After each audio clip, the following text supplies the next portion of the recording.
Hello, everybody. I'm sorry. Let's start over. We don't have to start over. I'm Corey. I'm Kylie. And this is Lit Libations. Welcome. We don't have to start over an intro. It's okay. I feel like, I don't know what's going on with my brain today. It's like on a 1 billion%, but that's good. That's not good. I don't mean it's on 1%. Maybe it's on 1%. Maybe I have it the opposite. So today we are finishing up a Court of Mist and Fury. Yeah. I'm excited. No, I'm stoked to get into this. Yeah. All right. I feel like every moment that we've talked about has been leading to this one. Yes. This is like literally, if you read the first book and you hated it, you have to read the second book and then you can decide to quit. Yeah. If you want, but you won't. This is going to be so fucking good. Oh, what are we drinking today? We're drinking Starfall drink. At the Starfall. Yeah, it's got some nice, really pretty, it's got like vodka, simple syrup, lime juice, and sparkling water, and it's got an nice edible little glitter, and it's like black vodka. It's so good. It's so cool. It looks like the nighttime sky. And tastes like a vodka soda. Yeah, it does. Yum, yum, like yum. with simple syrup. Does the vodka soda have simple syrup? No, it just has lime juice, like lime. Oh yeah. So it's got like a little bit of that like sweetness in it, which I like. Sweetness. Okay, so let's get into this because honestly, like I can't even wait. Yeah. Okay. I'm so excited.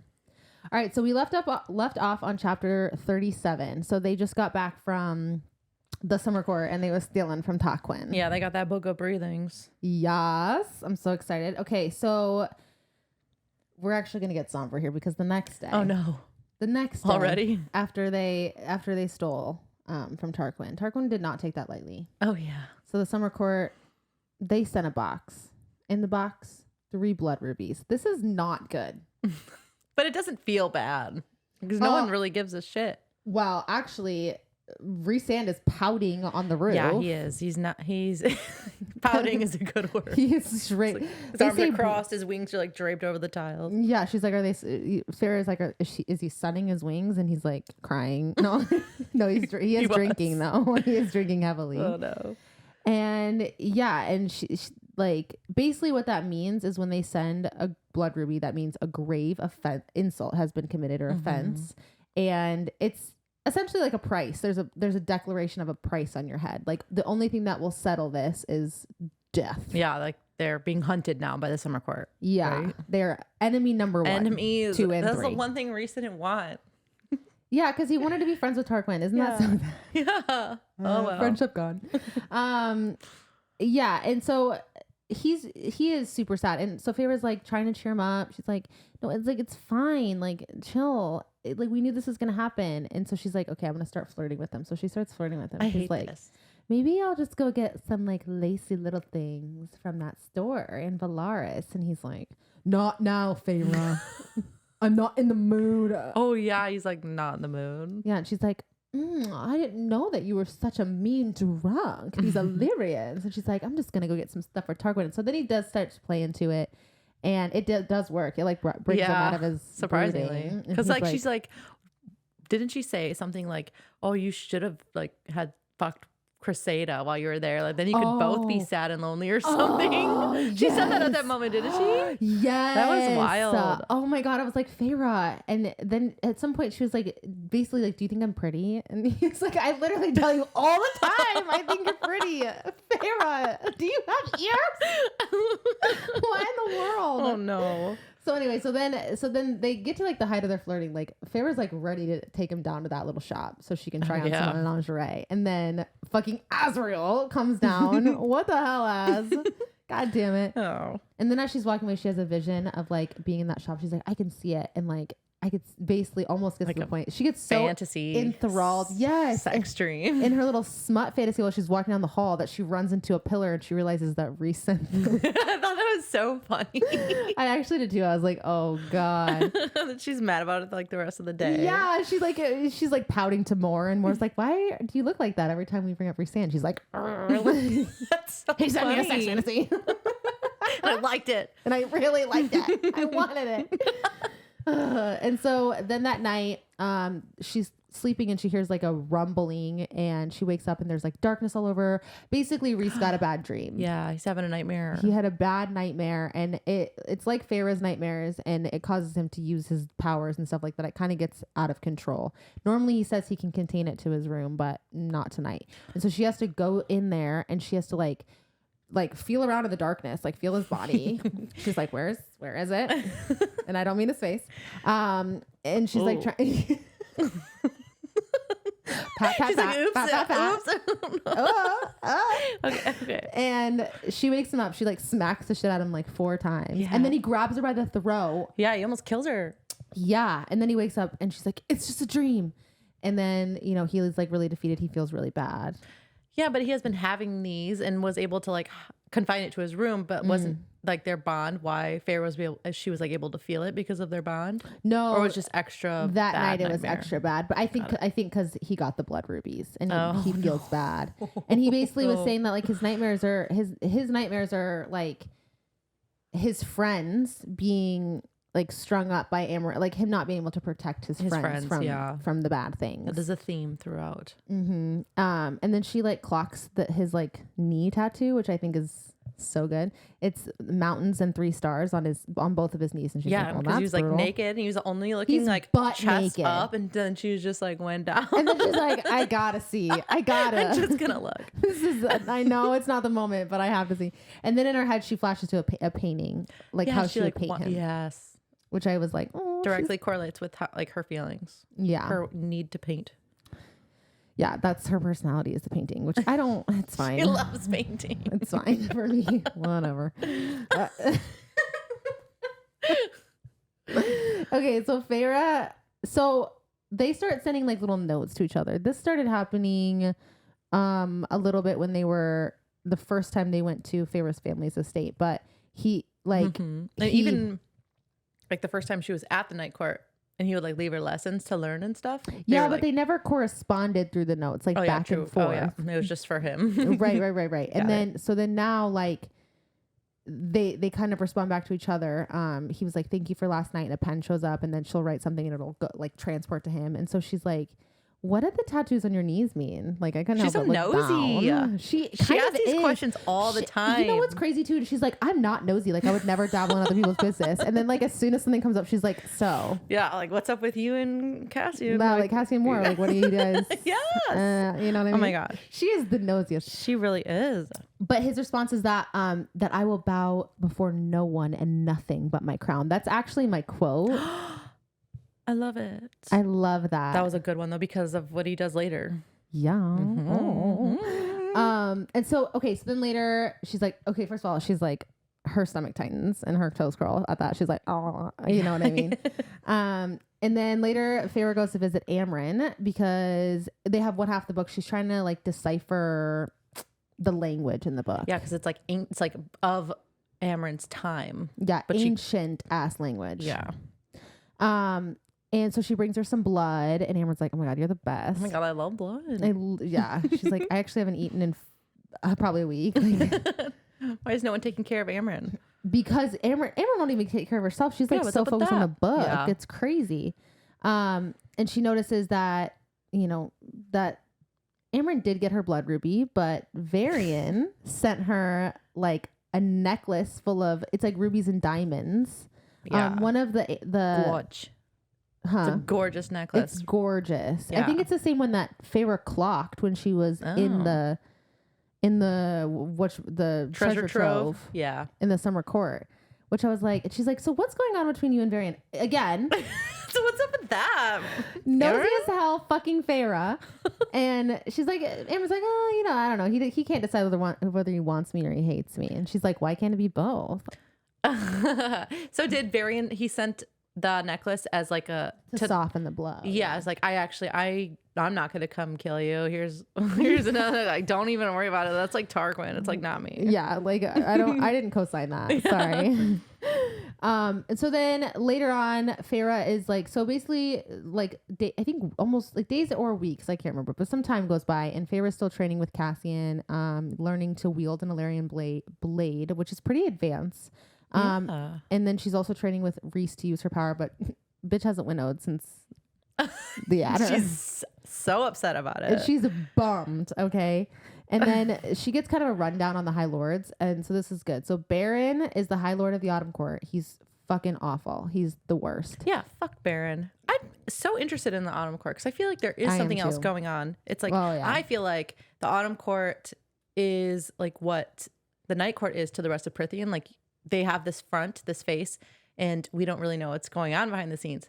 I don't think it's presented like that, but I feel like it's. I do feel like there is maybe with some of the sons, maybe Eris specifically, but and obviously I think like maybe the Lady of the Night Court, but when it comes to Baron specifically, and maybe even some of the brothers, I think that they're just fucking evil. That makes sense because like all of their fathers have been really, really bad. Yeah, Tamlin's and Rhys's even. Yeah, right, exactly. Yeah. And then they have Callias. That's how is that how you pronounce it? I would say Callias, right? I think I wrote that down. Callias. I don't know. How they say it in the audiobook. I think it is Callias. I think it says it's different. I can't remember if it's Thesan. I don't know if it's Thesan or Callias that I'm saying wrong. Oh. One of them they say differently than I don't remember. But I can't remember. Either way, they both sound good to me. And then he's the High Lord of the Winter Court, and he's very quiet and like calculated. But I don't think he's bad. And then Helion, Lord of the Day Court. Spell Cleaver. The Day Court, they excel at spell work. Obviously, that's why his nickname is Spell Cleaver. And they archive the knowledge of Prythian, and they have 1,000 libraries. Yeah, my only note for Helion is he loves libraries. Loves libraries. I love that. I love a library. Oh, no, for sure. Helion is the best. And then, so Rhys and Feyre keep flirting through their notes. And this isn't all that important. Basically, they talk about like painting and like why she doesn't paint anymore. And she's like, that part of me is empty. And Rhys is like, that sucks. And bummer. Rhys is, and Feyre's like, what did you want to be High Lord? And he was like, yes and no. And he's like, yes, because I could see the change I can make, and no, because it's a lot of like responsibility and Yeah. And she's like, well, that's different because Tamlin didn't want to be High Lord and he fucking sucks at it. So this is interesting. Yeah. They do. That's the difference, right? Oh, Tamlin. Right. They hear back from the Mortal Queens and they do want to meet. Finally. It's what we've been waiting for. And this interaction is the worst. So essentially, they're like, we need to meet at 11 o'clock on, this day, this time. I said the time, but this location. And they're like, what's the exact location? What's the layout of the house? Yeah, they wanted like the blueprints of the house and everything. And Feyre's like, what the fuck? And she realizes literally at 11 o'clock that they winnow in. She's like, are you fucking kidding me? Are you kidding me? How did you do that? What? I have powers from every High Lord and I can't winnow. You bitches can winnow. She's mortal. You're mortal trash. Maybe the King of the Hybrid had it right. Oh no. I'm just joking. Oh jeez. She's pissed though. She's really not thrilled about that. And so she notices that they're all very different, and like some of them are old, some of them are young. She makes a comment. She's like, clearly they don't care about like how pretty they are and stuff like that. Like that stuff doesn't matter. That's second. Like she makes a comment like that. And I'm like, oh no. Aaron.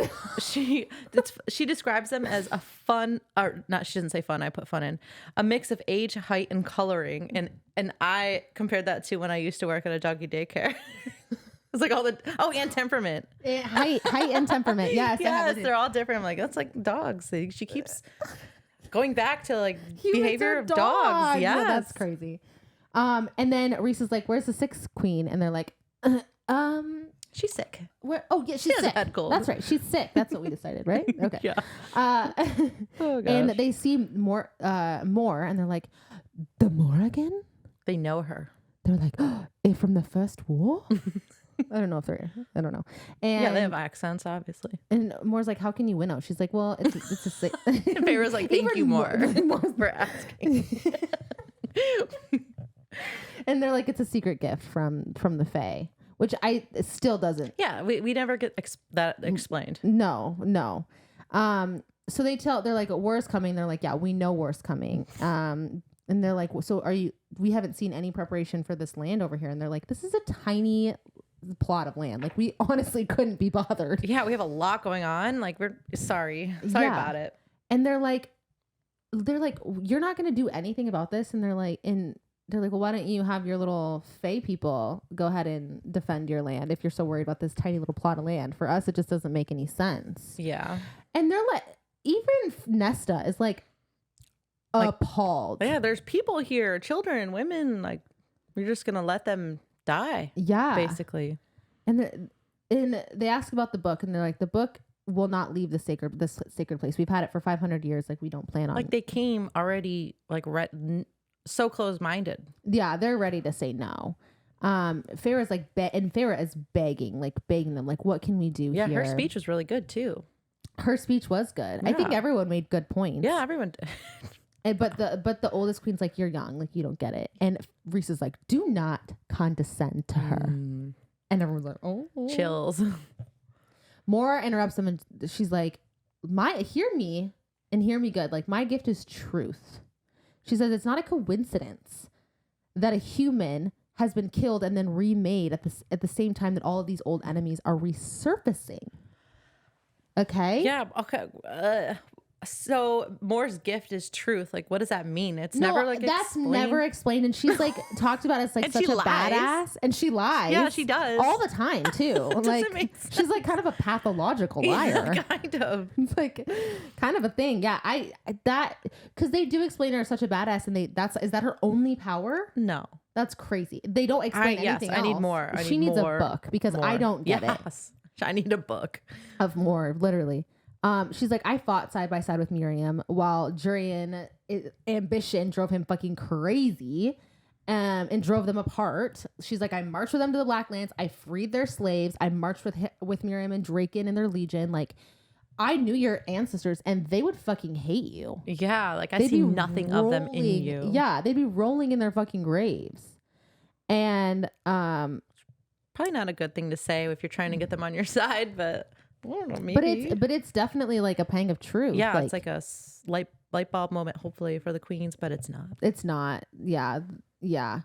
Mora's basically like, you laugh at the idea of peace between their people, because that was their big thing. And she's like, Miriam and Drake have been living on this island with their children for 500 years. I can't believe she said that. Why? She just sold out their friends. Kind of. That was fucked up. I kind of thought that the first time too. I was like, oh. Yeah. And the queens are like, listen, like, fine, whatever, but we think Rhys is a piece of shit. And like, we need to see proof that he's not a piece of shit. Yes. Like, we've heard about Rhys. Yes. And he's like, okay, the only way that we can prove this is if we show him Valaris. He didn't say it out loud, but he's thinking that in his mind. Everyone's like, oh God. Shit. And so anyways, and he's like, all right, you want your proof? I'll give you proof. We'll summon you. And they're like, we don't get summoned. He's like, then come at your leisure.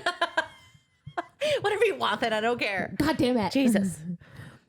They're insufferable. They are so insufferable. So they go back to the house, and like, fucking, of course, Rhys is so pissed. And Farrah's like, who are Miriam and Draken? Okay, so I gotta know what's going on. I wrote this down because this is like seriously the most interesting thing. Okay, yes. And we were having trouble last episode.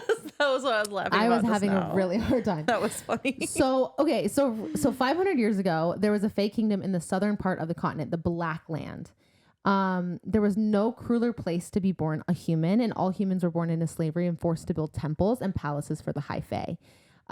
He says the queen of the Blacklands made Amarantha seem like a lane. No name queen. Yeah, there was no name for that bitch, but it's not Amarantha. And she made bad. Amarantha seem like literally. Miriam was half Fae, half human with a human mother. She was a child of non-consent, formed of non-consent. And she was deemed human and denied any right to her Fae heritage. Miriam was given as a wedding gift by the Fae queen to her betrothed, a foreign Fae prince named Draken. Yes. And Draken is like, I wrote this down like No, I did too, because it's confusing. So yeah. He was horrified by it and let Miriam escape. Miriam fled across the sea and was found by Jurian. She became his lover and his healer in his army.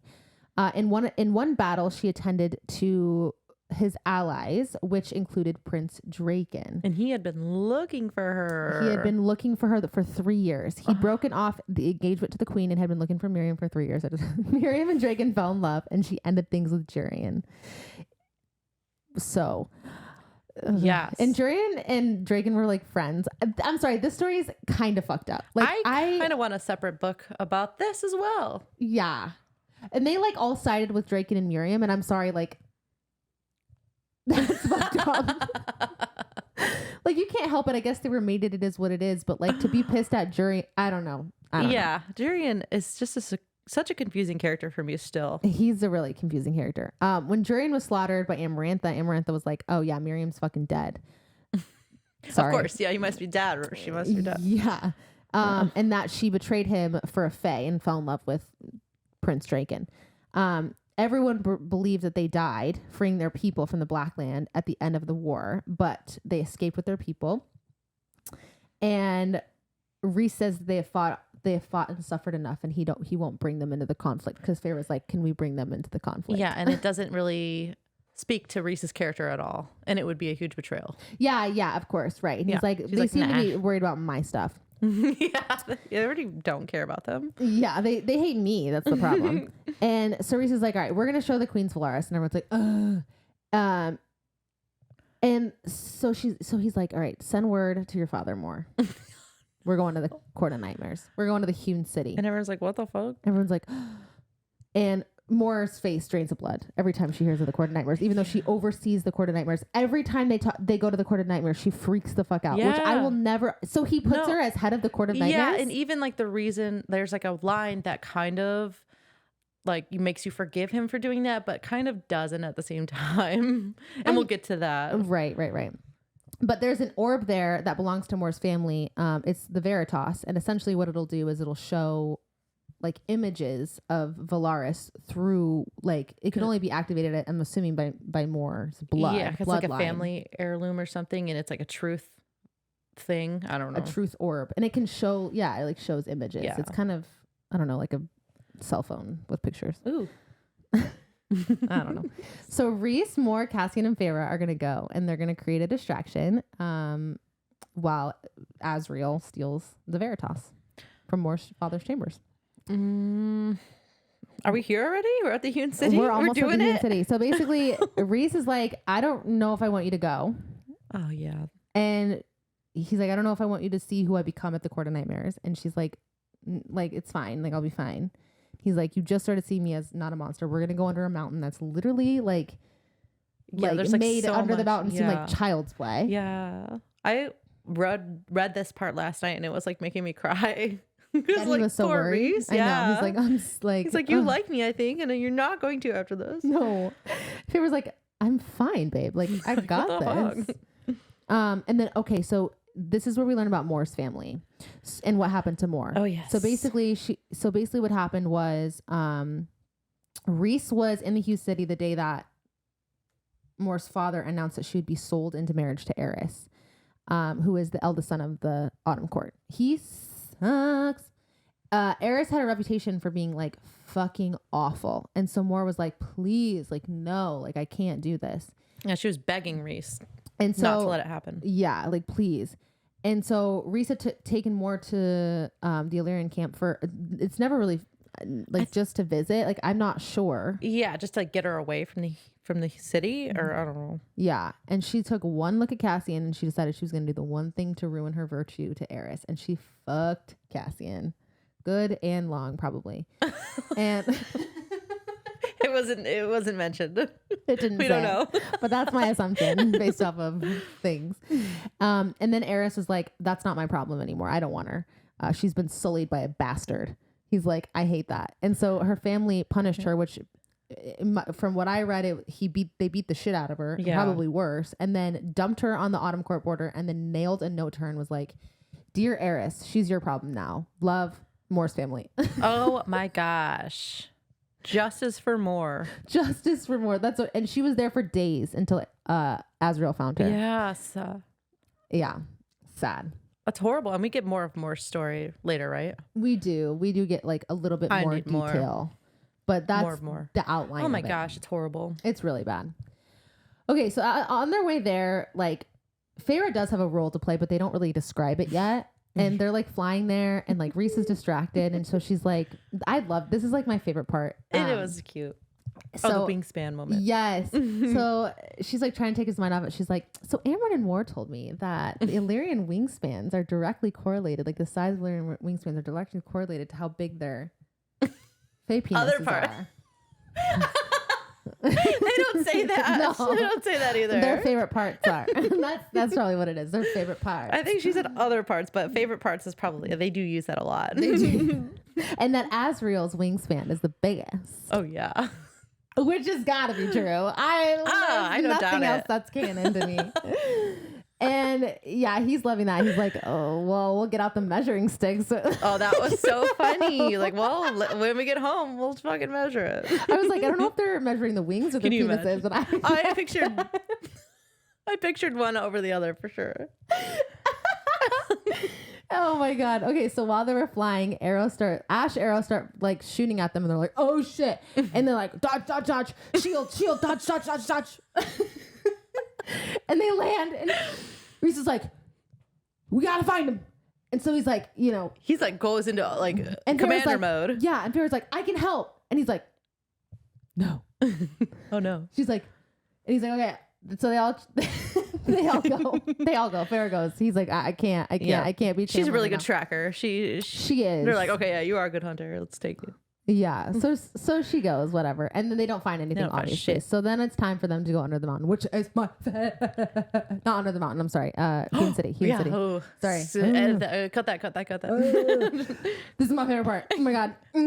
So basically he puts her in an outfit that's essentially the same one as that she wore in the Court of Nightmares. It's just dark. It's just like literally strap, belt, puck, like piece of strap, right? So it's like her like half her titties are out, like her ass is out, her back is out, her side to side is out, everything but her kuka, her chucha, her chicha, yeah, her vagina. It's in my head, right?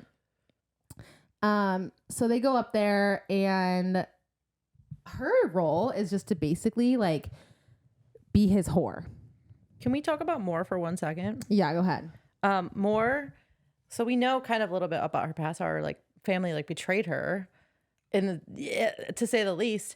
She's wearing a dark red sleeveless gown that left most of her stomach and back exposed. And my immediate thought after like what we just learned was why expose yourself? Like why wear something like that? I would cover myself up, and like I would do that to my shame. Yeah, but then Feyre says, like she's like, oh, like Moore's a queen that bows to no one, a queen who had faced them all down and triumphed, a queen who owns her body, her life, her destiny, and never apologized for it. Yeah, and that was like my favorite part, and I don't know, it's just very empowering. Yeah, like she battled her family. Now she owns them. Yeah, like she can do it. She is confident. She's a bad bitch. I love that part. I do too. I really do too. It's very sweet. It's like one of the redeemable qualities about Moore, because she's not my favorite, if I'm honest. But anyways. So Feyre's role. Oh, by the way, they mentioned here that Cassian and Azriel, I don't know if they've mentioned this before, they're in their full black like battle armor. Oh yeah. And they have 7 siphons each. Oh yeah. I don't know if we did know that. That is crazy. Like regular Illyrians have like 1. So they have hand siphon, shoulder siphon, knee siphon, chest siphon. Hand, shoulders, knees, and toes, chest. and then chest. Wait, not toes.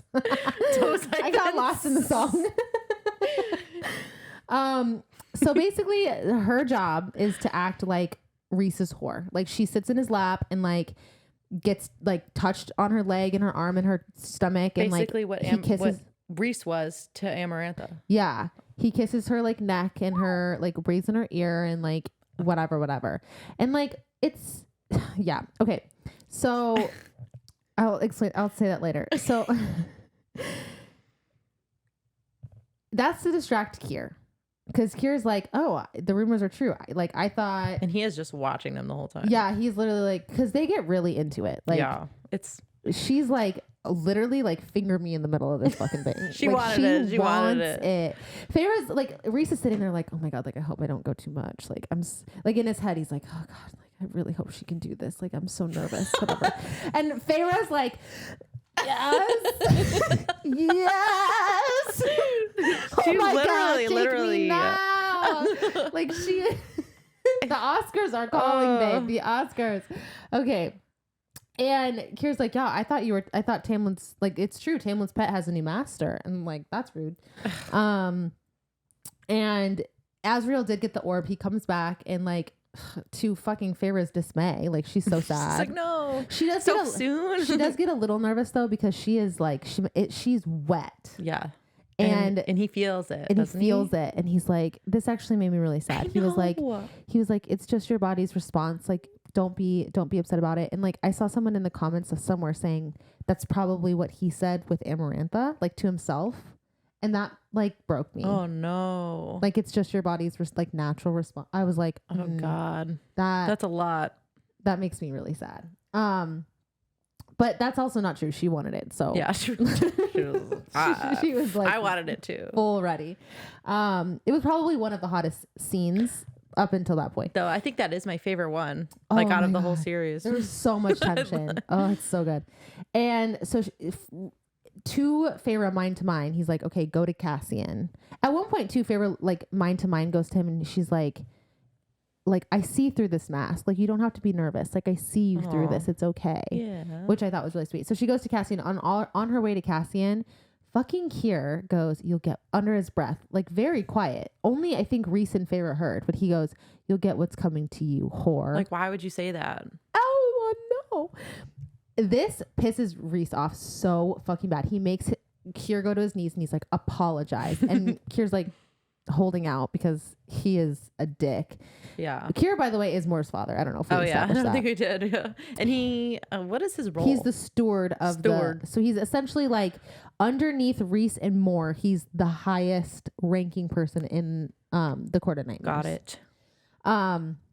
So when he does not apologize, Rhys breaks his arm until he says sorry, and then tells him he's not allowed to see a healer, and if he does, he'll get carved to pieces. Gross. I will say that I was immediately... He deserved it, though. He did deserve it. Yeah. Fuck him. I was then immediately cooled down by this next scene because so Rhys, like, winnows them to a mountain lake, and he's like, I'm so sorry. Like, he like doesn't take her back to the Valeris where they were going, and he, like, sidetracked. He's like, I actually have to get this out. Yeah, he's like, I'm really sorry. Like, I shouldn't have lost control like that. I just, I saw red. Like, he called you a whore, and she's like, well, you know what? Like, you should have fucking prepared better. I don't know what your goddamn problem was, like, freaked out, but, like, that's on you, buddy boy. And, like, it was like, mean. Well, I mean, they had all agreed, like, this is what's going to happen. They were very open and honest with each other, and then he's still like, Yeah. Oh my God, it was so... Well, no, he was mad about how he reacted to Kier. Oh, that's what it was. And that's what she was upset about, too, because, like, I don't... Yeah. He deserved it. And so she, like... He was like, oh, I'll kill anyone that tries to harm you. And she starts crying. She's like, you're my friend. Like, don't stop telling me things. Don't stop inviting me to things because of the threats against me. And Rhys is like, stop comparing me to Tamlin. Like, stop. And she's like... She didn't even know she was doing it. Oh. Yeah, this is not bad. This is not good. And he's like, I would literally never lock you up to wither away and die. Oh. And then Rhys is like, what do you want, Feyre? Like, what do you want? And she was like... and he's like, that's what I thought. I didn't expect that question. And she's like, and she's like, I may not know what I want, but at least I don't hide behind a mask like you do. Damn, no, she was really mean to him, wasn't she? She was so mean. She was like, and hide behind your friends and your family, because if they saw you, like, who would even want that? Who would want to bother with that sort of mess? She said, who would want to bother with that sort of mess? The way my jaw dropped when I was reading this, like, so unnecessary. Like, why did she even go there? I was like, that is really, really, really, really, really rude. Like, 15 reallys. So she realizes she, like, definitely hurt him, and then he takes her back to the house, and she waits on him that night. He never comes home. He doesn't come home for, like, days. It's really, really bad. Oh, and she goes up to the oh, he's hunting down whoever attacked them on their way to he's also he's also bumming. Yeah. Well, what's crazy is that night that she, like, hurts him, she, like, decides she wants to tell him that she wants him, like, sexually. She decided she wanted to try to be something with him. So she waits for him to get home, and he never comes home. So then it's been days. She's like starting to get, like, upset. She goes to see Amren, and Amren's like, I'm, like, busy, kind of, like, do you need something? No, like this book is like really tough. And basically they're talking about Rhys a little bit, and Amren's like, I've never seen him happier than he is with you. Like, he was a mess when he got back from under the mountain. She said, you made Rhys come alive again after Amarantha. Yeah. And she's feeling really guilty. And they talk about Starfall. She's like, oh, like, where do we go to next? And she's like, well, Starfall's tomorrow, and then you guys are going to go to the Illyrian camps to basically protect yourself because someone's tracking Rhys's magic. Yeah, his magic is being tracked. Right. Which is effed. And then at one point, Farrah's like, you know, I should have told Rhys that, like, he thinks he's a villain, but usually the villains are the ones that locks up the maiden and like throws away the key. Damn. And that was Tamlin. And that was Tamlin. We're moving on. And so Farrah like trying to send him notes. He's not responding. And then finally she gets angry and she wrote him like a mean note. She's like, this is what you do when one of the people in your inner circle pisses you off. Like, they don't get a second chance. You're a coward. Dude. And then the note vanished. And then he actually took that one. He's like, all right, I'm going to make sure that you know that I heard that. No. Oh, no. Farrah. Okay, so it's Starfall evening. Farrah doesn't know anything about like what Starfall is. No one's telling her. They're like, you'll see, you'll see, you'll see. She's dressed like a fallen star. I love the outfits in this book so much. She's still unable to winnow, and now she wishes she had wings. So she wants to fly. She like cannot. She really wants to be in the air. She can't stay in the moment for a second. It's crazy. Okay, so the entire city is dark and quiet. Moore tells Farrah how she chose Cassian to take her virginity when she was 18 and he was 19, and they were so young. Rhys and Az were pissed with Cassian, and Rhys actually ended up fighting him. But they were angry not about the virginity part, but like the danger that she put herself in by sullying herself with bastard-born lesser Fae. But Cassian didn't know. Yeah, like, Cassian, he had no idea. Yeah, we can't blame Cassian, right? He was just like thinking with his dick. Right, and he's 19 as a fairy. Which super most young. 19-year-olds would be thinking with their dick. Right.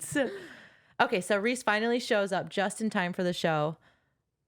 I don't have anything about him like confronting her about the coward comment, but I think he was like, you're right, I was being a coward. And I was like, I had like run away from you. Damn.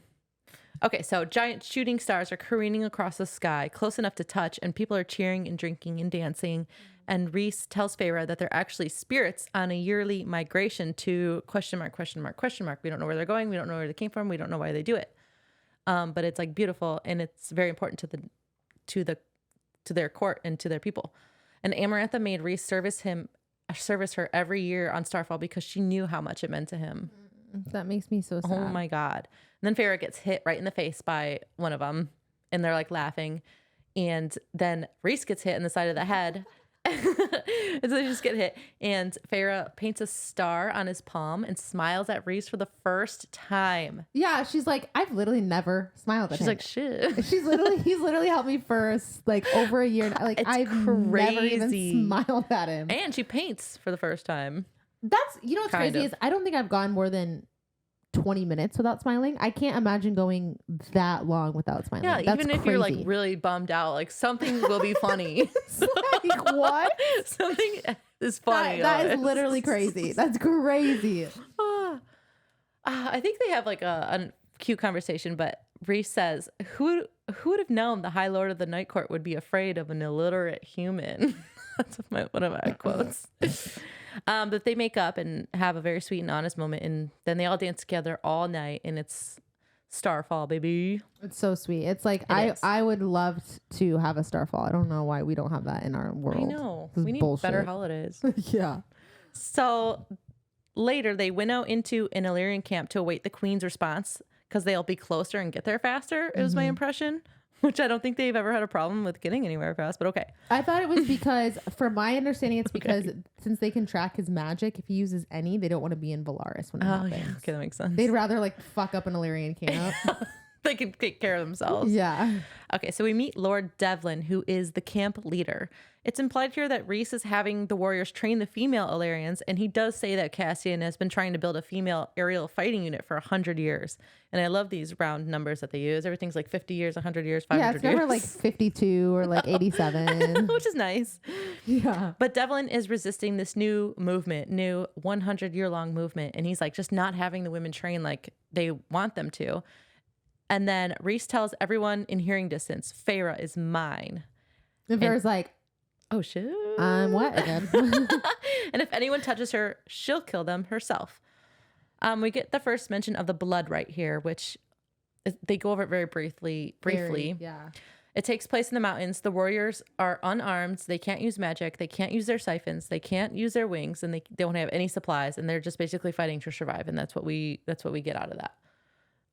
I would read an entire book about Rhys, Cassian, and Azriel, like in meeting. the blood, right? No, just like meeting, growing up in the camps, becoming friends, and then fighting with each other in the blood riot, and then growing together as a family, and then fighting in the war. Agreed. That'd be so good. Agreed. 1000%. Oh my gosh.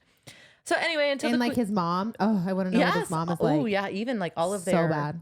Like parents' generation. I would read a whole book about how Cassian like tore down a fucking building in the summer court. Yeah, what's up with that? I need that story. One crazy. time. Anyway. It was one small building. Until the queens respond, Rhys means to train Feyre. So they play a game of magic for answers. Feyre's not into it, so she just starts asking him questions, of course. Oh, I forgot. Very nosy questions.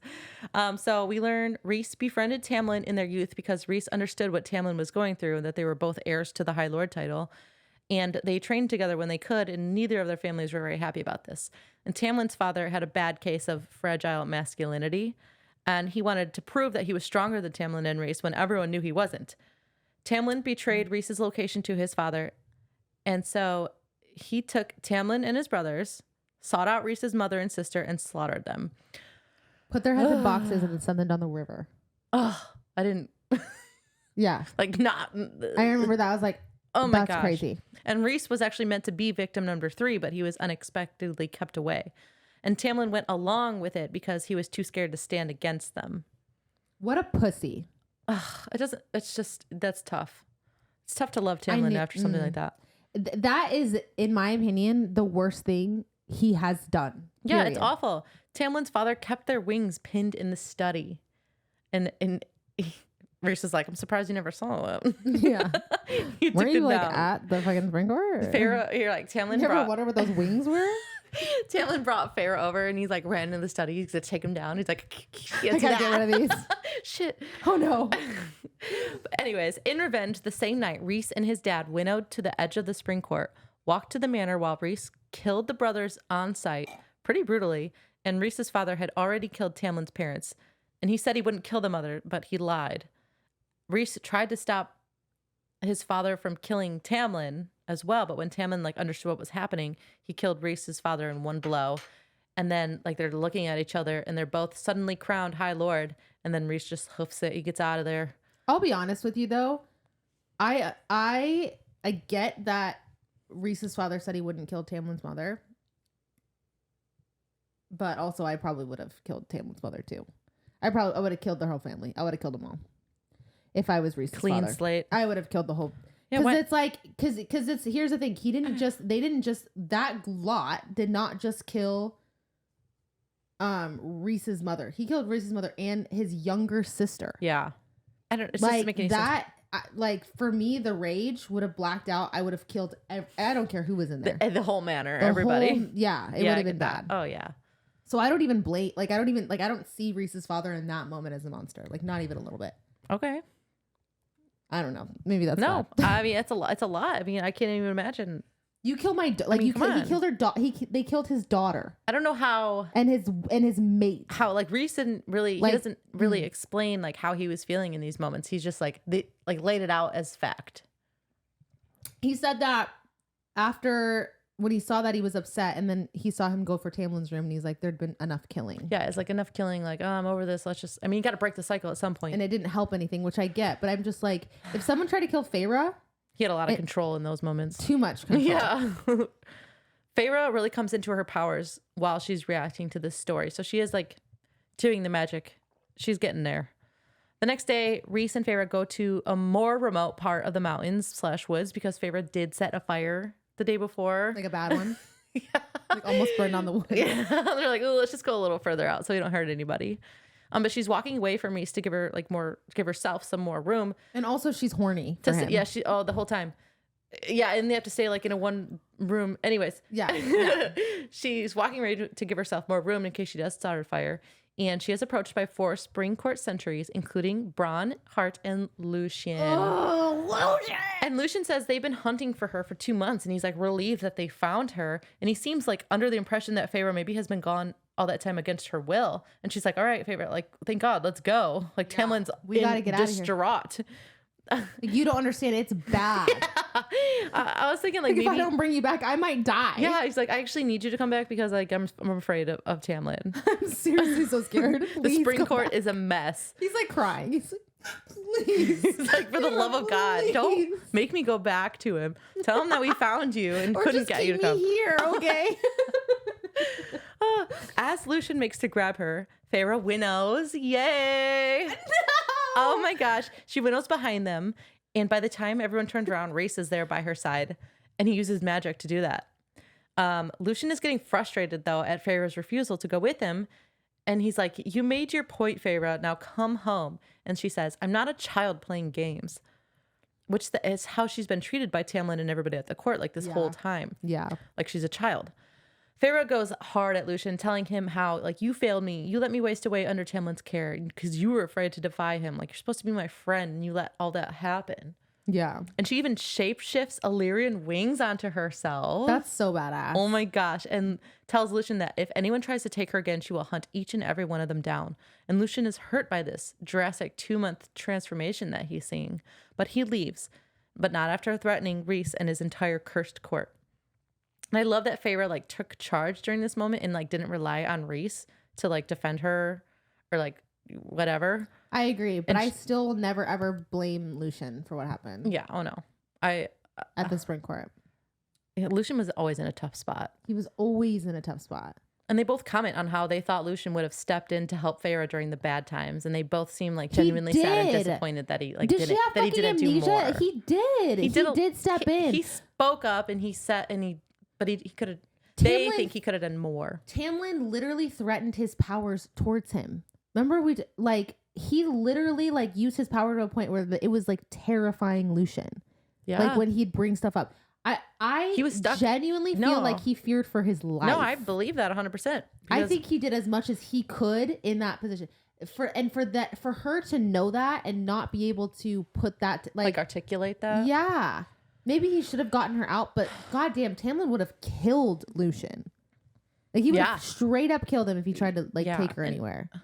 I want Lucien's moment of redemption. I do too. Rhys admits while they're eating that evening that if Feyre had chosen to go with Lucien to be with Tamlin, that he would have found a way to live with it because it would have been her choice. And he's always not making her choose, but like letting her choose. He's like, fucking choose, you stupid bitch. Me or him. You have to have one. But if Lucien would have been, if Lucien would have taken her by force, Rhys said he would have torn apart the world to find her. Feyre calls herself a lying piece of trash for giving up on Tamlin and wanting to see Rhys during those weeks at the spring court between visits with Rhys. And that's so relatable. She's like, oh, lying piece of trash. God damn it. So funny. Fuck. They have to share a bed, right? Immediately after admitting to each other that they are like sexually attracted to each other. To say it kindly, they had some words. Yeah. But they're snuggled up, quote, for warmth. Oh no, yeah, no. Explain the words though, because he's like Rhys is like, I have wanted you for such a long time, and like this room's too tiny for me to properly bed you. Which I was like, that's a way of words. He's like, I want to fuck you up against the wall. Up a wall. We can't do that here, so I have to wait. I can't fuck you on these walls. It's crazy.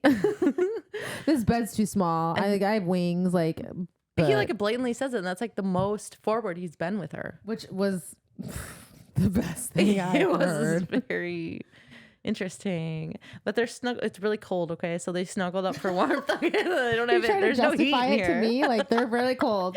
And of course, things go the way you'd expect. Things go the way that they want them to go. And he fingers the shit out of her. Yeah, he does. She tells Rhys as they are grinding. She tells Rhys as they are grinding each other, grinding against each other, that she felt like that she wants a distraction. She's like, this is nice.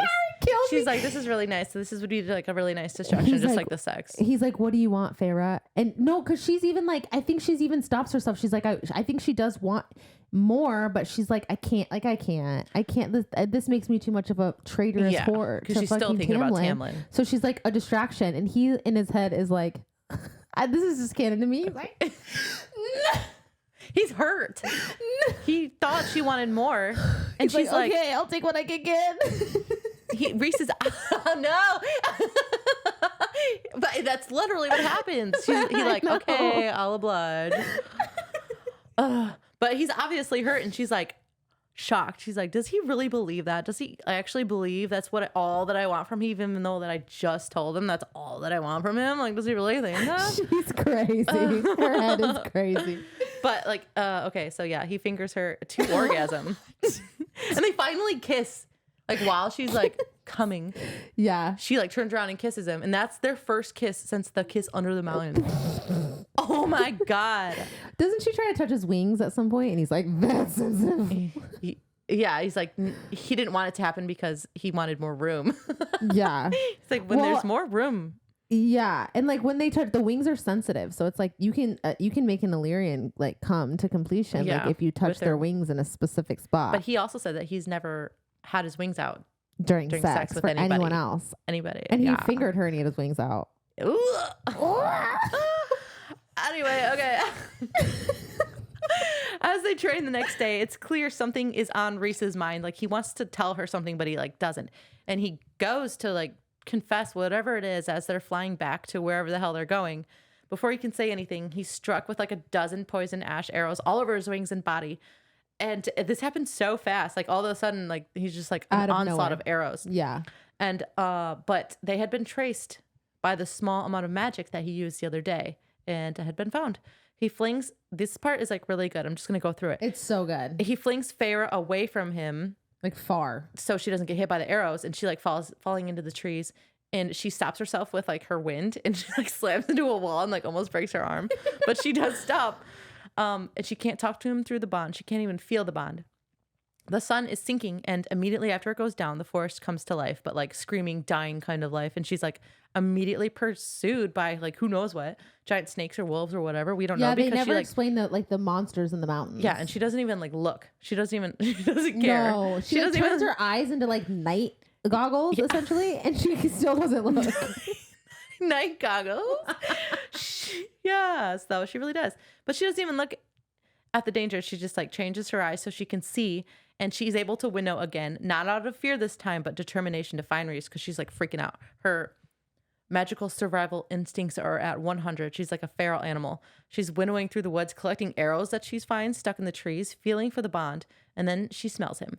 And she's able to track him through her scent because her scent is still on him from the other night, last night. Half of whatever army went and took Rhysand, like half of them went one way, half of them went the other way. She smells them through both paths, but the way that she goes is determined by the fact that she smell herself. Oh, that's good. That was a good plot twist. That's strict. That's good tracking. Yeah. She finds their cave.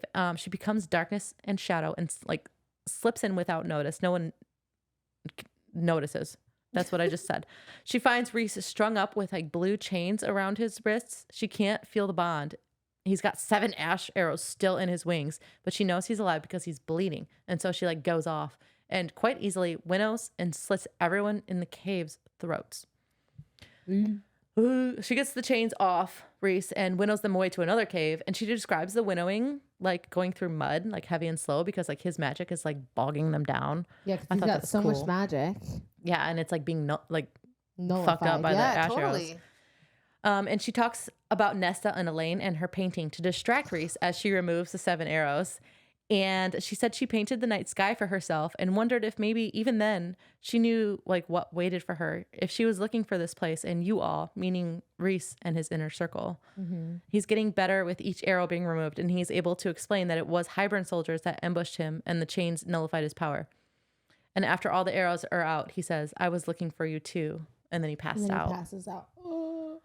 So now it's my turn. So Reese, poor Reese poo, does not seem to be healing from the poison because it's poison. Like, yeah, it's like, oh, what is it? Faebane? Bloodbane? Yeah. I think it is Faebane, I think. Faebane. And she's like, I got to go catch the Suriel again so I can figure out how to. Yeah, she's freaking out. He's like, she's dying. like, if he dies, like, I don't know what's gonna happen. I don't know what I'll do. I don't know what else, So she goes and she's like, I don't know where she gets a brand new cloak from, but she gets a brand new cloak and she like sets it out and she's like waiting, and it's almost as if the Suriel was waiting for her. She's like, oh, here, oh no, you caught me. Suriel's like, oh no, you caught me. So here's the tea. She's like, okay, how do I save him? Like, what do I do? And he's like, the Suriel. What do you call it? Like it? I still think like it to is say a she. Yeah, I think it is. So so she's like, well, you have to use your blood, like a couple of mouthfuls will do. And Pharaoh's like, okay, cool.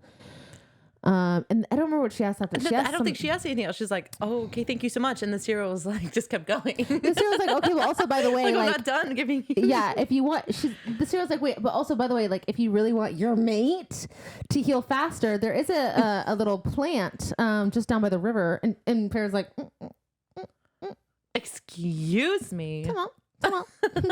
Rewind. Run it back.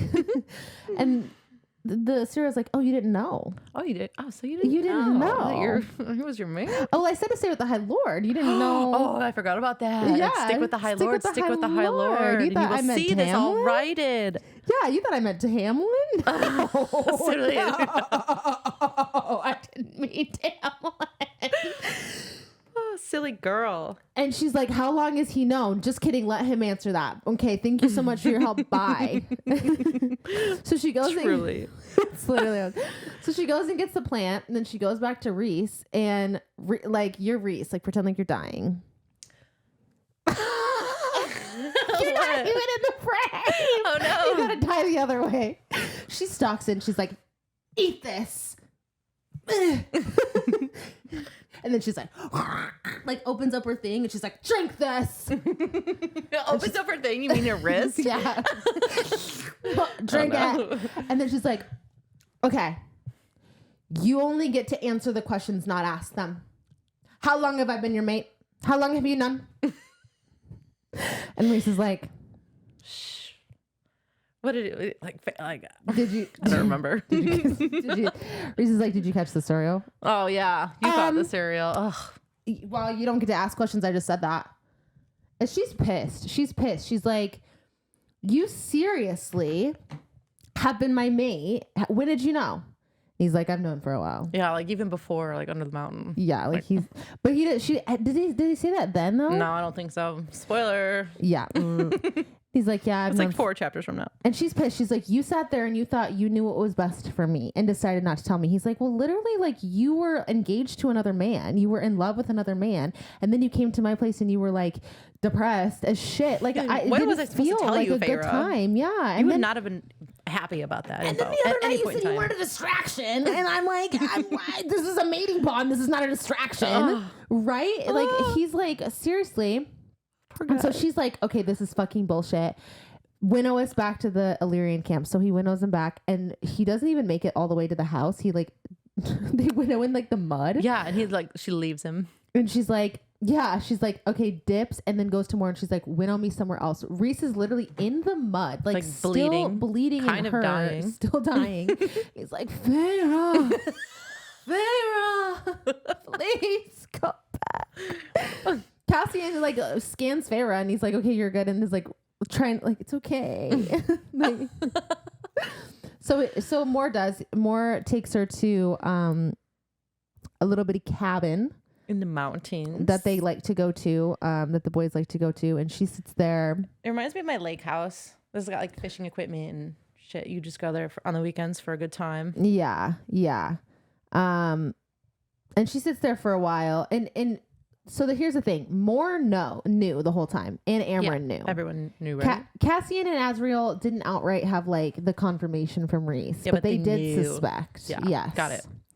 And so that's the other thing too. She's like, everyone else knew but me.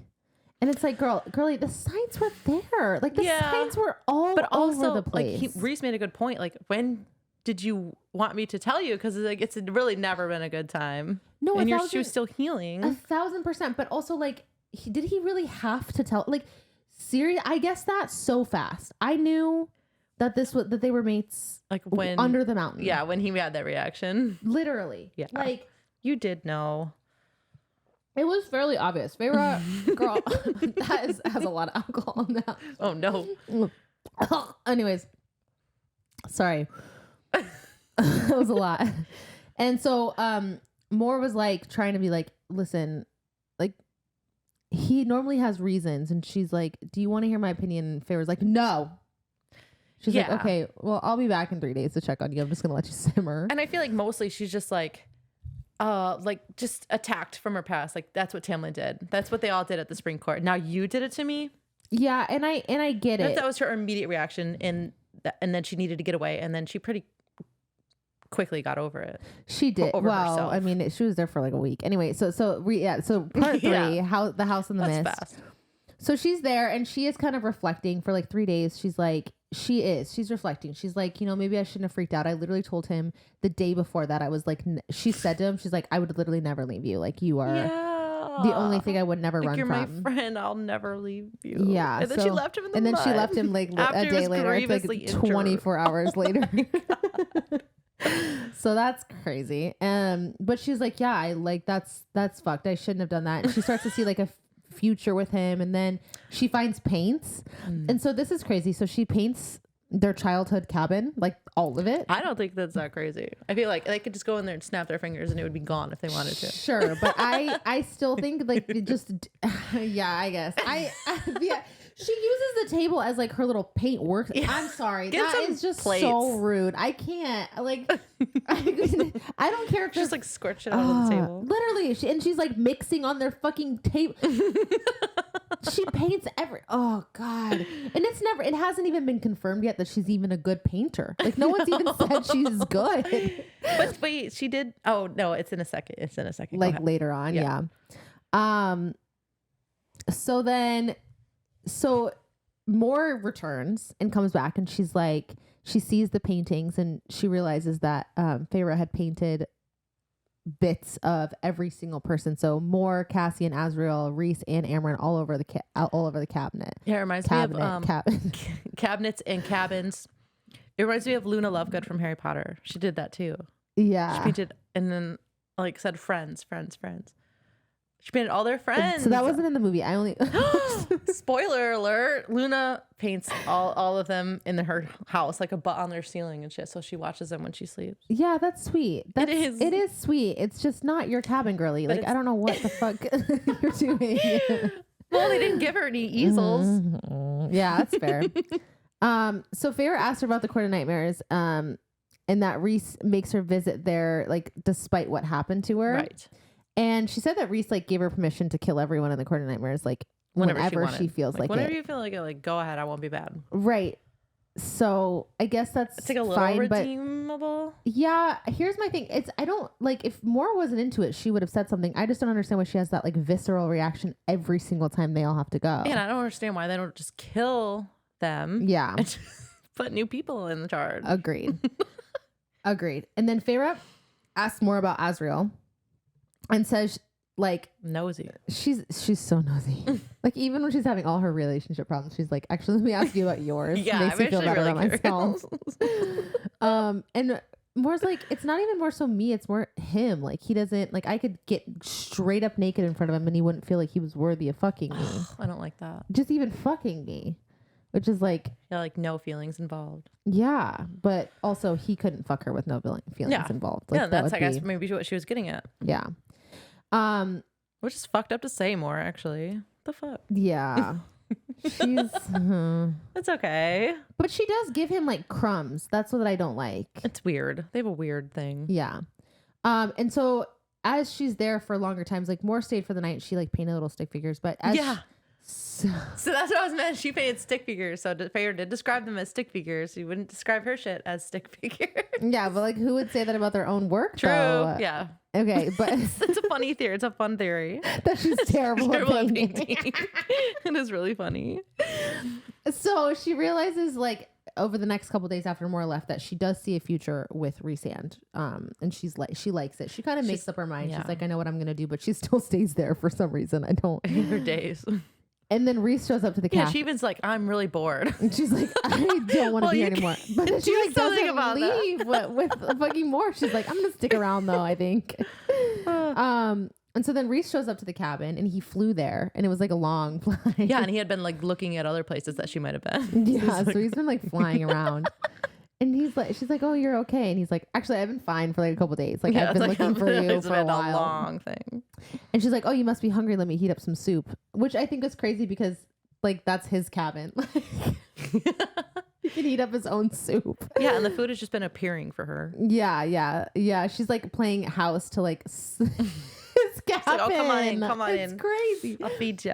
And he tells her like making food for the female, making food for her mate is like a huge deal. It means that she accepts the bond for especially the first time. Like that's huge. And some families, especially when they're rich, like will have yearly celebrations for that to like celebrate, like kind of like an anniversary. Essentially. And so she's like, okay, you know what? Tell me everything. And if by the end of it, I make you soup, like I'm accepting the bond or like I give you the soup, I accept the bond. Yeah. So he's like, this is chapter 54. Oh yeah. Chapter 54. This is a good chapter. So essentially what happens is this: 500 years ago, Rhysand was captured by Amarantha's army. Kaz and Azriel were in a completely different legion. So like he didn't have them as a part of his situation. As Amarantha's like group or her legion was holding Rhysand's group, they were torturing and killing every single person in his band. I don't even know what you would call that. Like war band group. Troop. Yeah, and his, I guess it just, you could say it is legion, but I just can't keep repeating that word.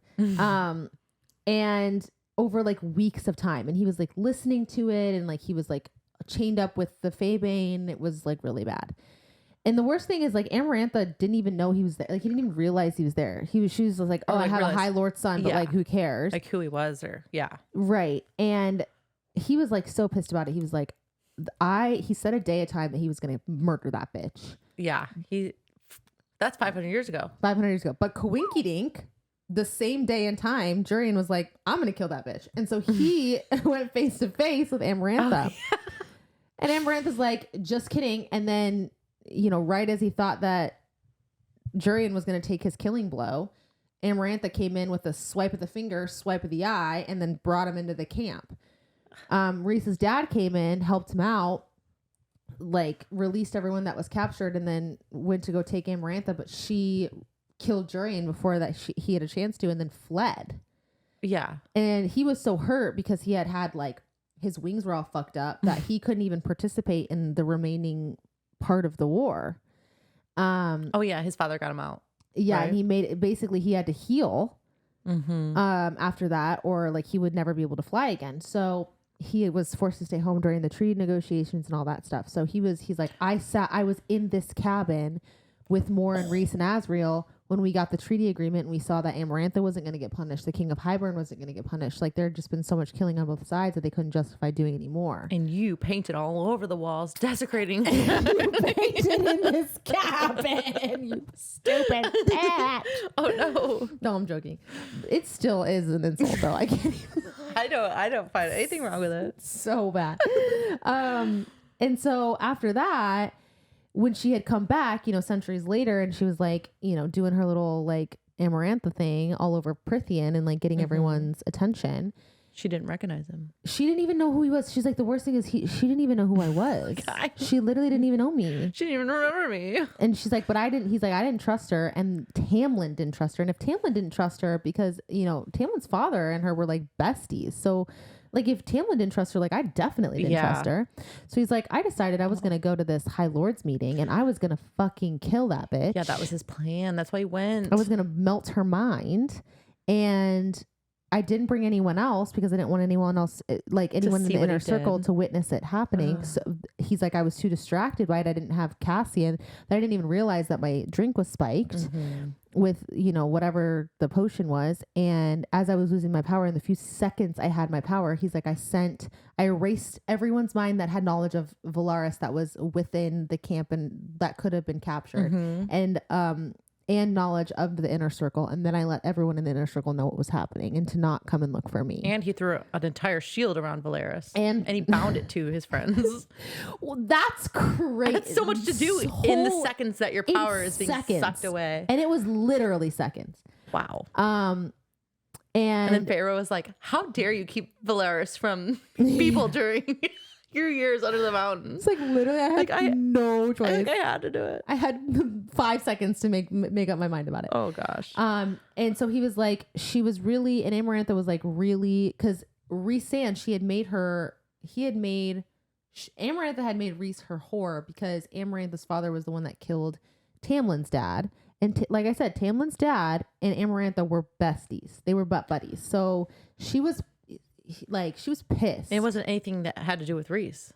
Right, but it was just her. I mean, like her even own it kind was of revenge. Yeah, and to like her stick it to his father's grave, kind of. Ooh. And he was like, "Fine, like I'll be your whore. I'll distract you, so you never know anything about Valeris." And he's like, "I did my job so well that she trusted me." Yeah. And then when I started to like really lose hope, all of a sudden, like 3 years ago, I started getting visions of hands, this is kind of gross because she's like 20. So 3 years ago, she would have been like 16, 17. She was 19. She was 19 at the very beginning, but she did have a birthday. So she would have been 20, but she still would have been like 16, 17 years old. I mean, yeah. That's kind of gross. Yeah. Well, we have to overlook that in these stories. Sure. It's just, ugh. And he's like 700. Gosh. He's so old. Gosh. He started getting visions of like, just like visions of her and like painting her hands, not her face or anything like that, but just like things like that snippets, she was doing. Little snippets. And at one point he sent her a vision he saw her painting, he sent her a vision of the night sky. And that's why she painted it on the drawer. That's why she painted it on the drawer for herself. Oh my gosh. Which was crazy. Who would have thought? He did mention that after 10 years, he forgot his friends' faces. Which was really sad. Yeah. He was like, I didn't expect to see them ever again. It was so horrible. So sad. And he was there for 4 more decades after that too, which is crazy. So anyway, he's like, but the visions I was having were kind of muffled.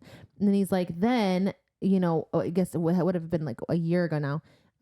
He's like, I started seeing more clearer visions. Because she was in Prythian now, right? And he was like, I think the wall was the mat, like the thing that was making it hazy. Mm-hmm. And now he's like, I realized that you were in Prythian. He's like, I was ruffling through every vision I was getting, trying to figure out where you were. And then one night you had a vision of, essentially Calanmai being set up. Oh yeah, like the bonfires and stuff. Right.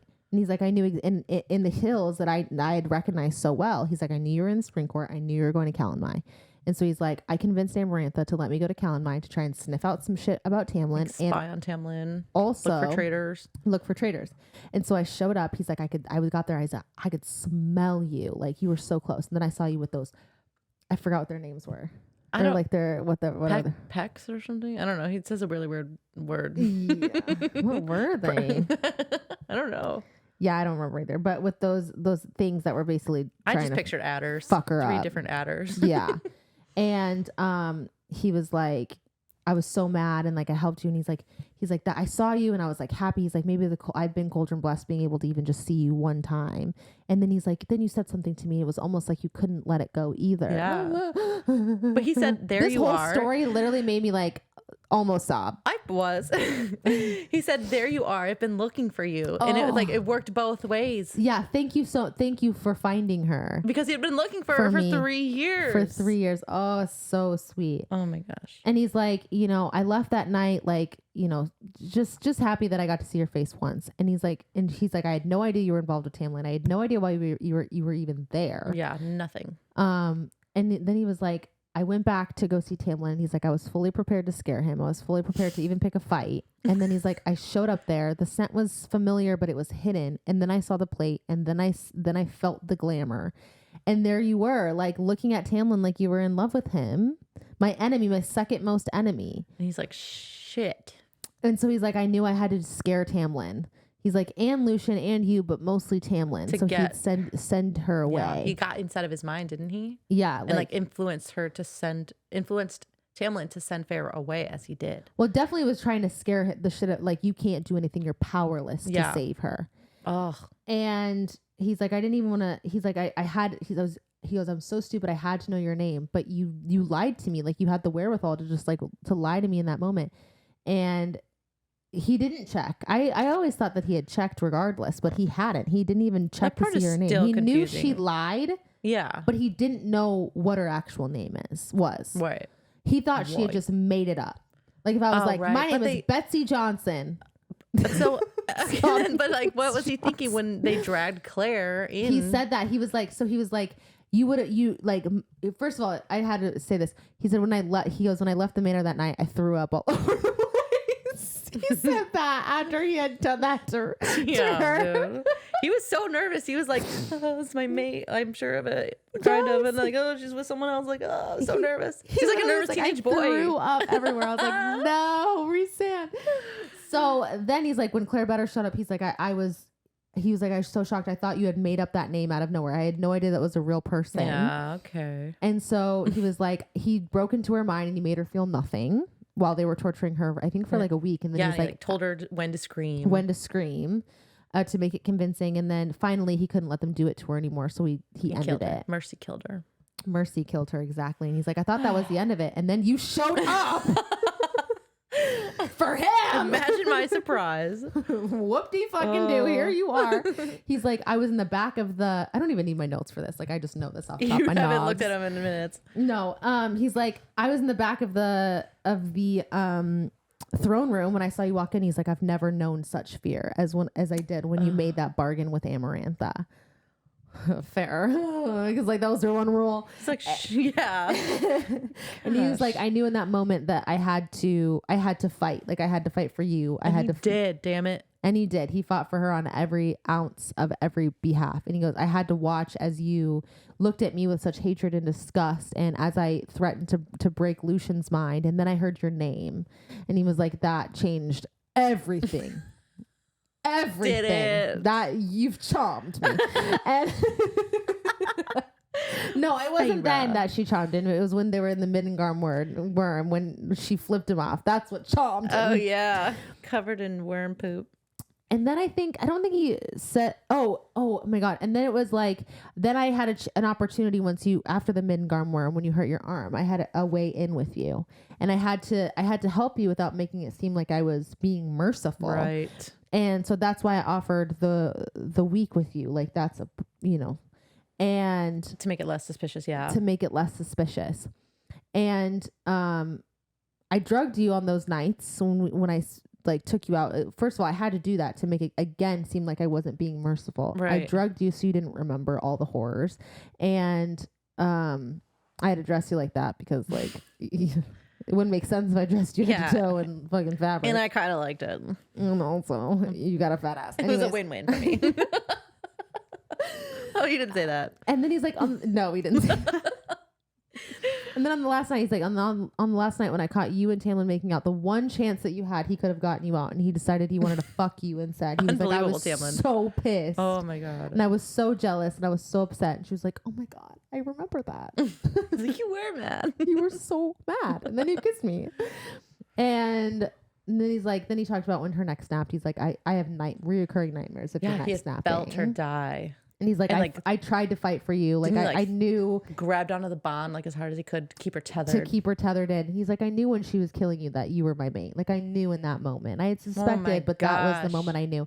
And I pulled on that tug. I hung out onto it. And he's like, I went into every single one of the High Lord's minds. And I was like, you bitches need to save her. A kernel of your power. And he's like, they didn't argue with me. They just did it. Like, he didn't like influence anyone. Like, they were like, you're just right. asked them to, yeah. Yeah. Yeah. And then I had to watch as he held you and kissed you as you came back to life. Like, it's so horrible. Rude. Jesus. So sad. And he's like, I stayed as long as I could. And then I tugged on that bond and you came and talked to me. And he's like, I thought about telling you then, but I just didn't. The full force of. Oh, then you were so like sad. Knocked him off his feet. Right. Well, he was gonna tell her before that, and he's like, "But you were so sad, and you had been through so much." And then Can you imagine if he did though. He's like, "You're my man." Guess what? I know you just went through everything. You went this whole in thing it, for like Tamlin, but like you're actually my man. So come and me. And he's like, then I felt the mating bond snap into place, and he's like, it shook me with like a force of just like I've never felt before. And I got so scared that he just left. And he's like, I left you be, and I heard you got engaged with him, and I was like so sad. And then the wedding day came up, and he's like, I was planning on getting shit faced with Cassian. Yeah, that's what people do when like their exes that they really like still like move on. Get married. Yeah, they just get shit faced. He's like, Cassian had no fucking idea why he was just down. Oh, I love that. Cassian.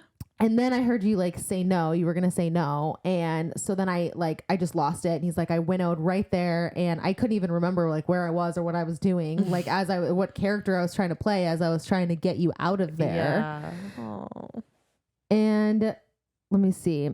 And he's like, I was trying to get you out of the bargain, but I just, I was selfish. I had to keep seeing you. He looked like he was killing you. Like he looked like he was like letting you wither away and die. Like it was so sad. Oh my God. Yeah. Did you guys run out of food at the spring court? Literally. Oh you had lost like 45 pounds. You're only 90. Like what? Ugh. And then he was like, as soon as he locked her up, he's like, I knew. He's like, I had to get you out of there. I had to break rules like to get you out of there. We did as best as we could to work around them. Yeah. But like technically, I broke some rules. And he's like, I was gonna tell you, but I just couldn't put that pressure on you. Like I couldn't. He was afraid. He was afraid also that she would reject him. He's like, and I've known I've loved you. I've known I've loved you for so long. And then she sets the bowl down and she's like, you love me? And he's like, and she goes, well, eat. She accepted the mating bond. She accepted it. And so then they fuck.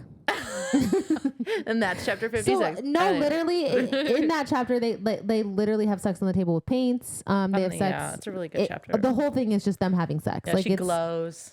She glows from her powers. Oh my God. Like it's so like, he roars so loud when he comes that the actual mountain trembles.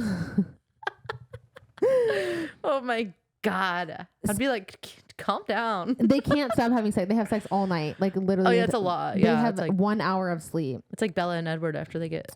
Oh, it's worse. It's worse than and then like the next day she's like, so like, since I'm your mate, like, am I supposed to get pregnant? Like you're a high lord. And they're like, he's like, oh, time out. Rewind. He like just made it. Like,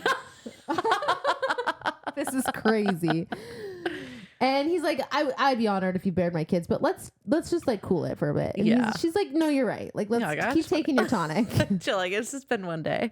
And then that is the end of it.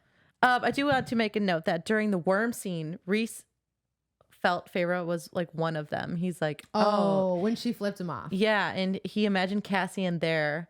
Like with him, like laughing with him. So funny to me. And he's like, I just can't imagine what it would be like to not have seen your friends for 50 years and then to imagine them with you. Like, well, and then she had the nerves to be like, that's when you knew? Like you looked at me and you saw Cassian and that's when you knew I was your mate? Yeah, but it's still sweet. And he's like, you smart ass. Like, no. I just knew you'd fit in with us. Oh. And then, also Feyre asked what Rhys will call her now. She's always worried about that. But he just said mate. I'm going to call you my mate. Or wife if she wants that. Well, here's one thing that I didn't understand. I wanted to ask. Rhys wanted Feyre on top of him when they were like having sex, and Feyre was like, "I get the it." Wings? No. Well, like he was like on his back, and she was on top of him, and he like dragged her on top of him, and she's like, "I know, I understand why he wants me like this." So I think it's because her light was drowning out his darkness. Oh. Yeah, because she was glowing. And his darkness was like splintering out. So, and he wanted it the other way around. So he wanted it so that her light was drowning out his darkness because he felt like his darkness was bad. Metaphorical and physical. Yeah. Mm-hmm. I was like, I'm missing something, but I'm just going to not try and figure it out and just ask about it. Yeah, I think that is the case, which is stupid because like they always talk about the darkness as if it's not bad. Right. So I was like kind of confused, but whatever. So it's their sex, not mine. Later, Cassian antagonizes Rhys. And they like have this huge fight, and Moira's like, "Welcome to the family, Feyre," and he like fights him. I forgot to say that because when people mate, they get like really aggressive. The males get really aggressive. Yeah, and so like Cassian antagonized him on purpose so he wouldn't fuck anything else up. Yeah, what a good friend. Yeah, he's a good friend. They head to the Mortarlands to meet the queens, because I guess the queens are ready. It's just the old and the gold queens this time. The old and the gold queen, just the two of them. It's chapter 57, by the way. Chapter 40 was when Rhys decided he was going to show Queen Valeris. Oh, yeah. And everyone, including Feyre, has had 17 chapters to try and think of something else to prove they're they've had like weeks. yeah, and weeks because and Feyre weeks. is immediately like trying to find another way. She's like, isn't my love for the High Lord proof enough? Yeah, agreed. And it's just one of those things that like every time I read the book, I wish it didn't happen. Like him I showing, agree. and it's I agree. it's horrible. I agree. But okay, so Moore says, truth is deadly. Truth is freedom. Truth can break and mend and bind. The Veritas holds in it the truth of the world. I am the Morrigan. You know I speak truth. But do we? Do you? I don't get it. Do you? That's You okay, lie though. sometimes. I can overlook it. You've been lying for the last 500 years. All the time. All the time. All right, so they show the queens Valeris and they are shocked. And it's like a projection on the floor and they're just like shocked. But they still don't agree because they never wanted it. They never wanted it. They just want a one-up on him, I think. Yeah, I agree. Yeah. The elder queen mocks Rhys by reading his letter aloud. Oh, yeah. It's so He's fucked like, up. you think I'll believe you? And she like reads this very personal letter and just like mocks him. And it's Well, about Feyre. they do note, though, that they are together. Like, one of them was like, oh, okay, so he won your heart after all. Yeah. So it's like not even, for me, it's not even so much mocking because it's like, what are you really going to mock? Like, what are you going to mock? Well, That they're in love? why did she bring come that? on. She like whipped the letter out of her pocket and read it. Like, why? Yeah, that was kind of fucked up. Crazy. It really felt like one of those things where it's like, oh, we just have to mention that Rhys is like super in love with Feyre. Like it didn't even really seem. It was do you weird. know what I mean? Yeah, just throw it in there for another chance. Yeah. Nesta snaps. She demands that they give the book up to them so they can have a fighting chance. Like if you're not going to protect us, they will be able to with this book. And she is emotional and she's pleading. And Cassian pledges to stand and fight to protect her house and her people. And he says he can think of no better way to end his existence than to defend the ones who need it most. And there is obviously a connection between Cassian and Nesta. They're staring at each other. It's mate behavior for sure. And it's so instant. Like the first time you saw Nesta, you like couldn't take her eyes off of her. Dude. Yeah. The queens leave with no promises, of course, and they see the Golden One left them the book secretly. The Golden One was like, So they never even really had to show them Valeris. They just had to show up. get the queens there. Because it seems to me like the Golden One was going to give it up She believed anyways. to him from the letter start. because she left a note which read, I read your letter about the woman you love. I believe you, and I believe in peace. I believe in a better world. And by the way, if anyone asks, you still live during the meeting. Yeah, and also the six queens not actually sick. Yeah, the six queens not sick. Don't trust the others; they suck. Don't trust the others. Literally. So they really didn't ever have to show Valeris. Like that's crazy. Yeah, that's They just had to figure out a way to get them there again. Yeah, that's like that's it. That sucks. Rhys offers for Nesta and Elaine to come. But Elaine says no because she's still not comfortable. So Nesta stays with her. Well, and also because she's engaged and she's in love with Grayson. Yeah. She truly is in love with Grayson. Yeah, but she's blind. Yeah. But Then she says to Feyre, that was why you painted stars on your drawer. Because she recognizes what's going on between them. Oh my gosh, I love it so much. they've practically declared though, because they were like holding hands that whole meeting. So like they've pretty much declared that they're But together. then Nesta was like, oh, I get it. Like, Did it they wasn't have it? Pamela. Did you have that moment where they whittle back and the inner circle sitting there and they like bow to her and they're like, we swear to protect and defend you? No. Yeah, they all. I love that. Yeah, after the meet, I think maybe I do. And she's like, just be my friends first. And Yeah. Laura's like, yeah, Of course, well, no yeah, fucking duh, shit, but, like, I'm still Feyre. gonna We're the inner circle, but we're also gonna protect you. I think I might have that. Okay, so they're waiting for Amryn to crack like the code of the book. Rhys and Moore are at the Court of Nightmares returning the orb. Cassian and Azriel celebrate Feyre's mating with her and keep her company. And then Cassian and Feyre talk a little bit about Nesta, which I love. I'm really loving Nesta this third time read through. Mm-hmm. And how maybe Nesta keeps a wall up from caring too much. She says Nesta will never be like Moore, never love freely and gift it to everyone. But the few she does care for, she'd shred the world apart for them. Agreed. And I was reading that last night while I was in bed, like trying not to make a lot of noise. And it made me emotional reading it. And I would definitely want Nesta in my corner. I would too.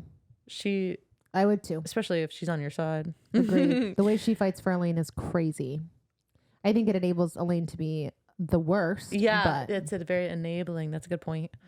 Suddenly, a cloud of something is approaching the city from the ocean/river because they're in Valeris, just like chilling. Cassian tries to get Feyre to go back to the townhouse, but she wants to fight like whatever's happening. And it happens really fast. The cloud breaks apart into individuals that are like firing arrows onto the civilians. And they all look like the adder. Yeah. Cassian arms Feyre. He's like, well, you got to go back, but here, take these. And he throws up a shield with his siphons, and it's a bunch of adders. So we get our answer. So it's not just one adder. I guess it's just a bunch. I want to know what that one adder's name is. Right. I don't... We're never there's gonna a lot of characters that don't get a name, but the Never adder is gonna at get the it. top of the list. No, the father is at the top of the list. I know. There will never be anyone higher than the list than father. I mean, or the king of Hybern. Or the queens. Or even. the queens. Anyone. Oh my gosh. The king of Hybern. Can you imagine? Anyways, we'll get there. No, I can't. So all these adders, they're wearing like these blue stone gloves, and it's the stones that nullify magic, and they're breaking through Cassian's shields. And they drop the golden-haired queen onto a lamppost near them. And she's like impaled. Yeah, like through her chest. Her hair is like shaved off. Her eyes are gouged out, but she's still like breathing and like twitching and stuff. And this was the work of the human queens and Jurian, according to the adder, because it's the adder that drops the queen.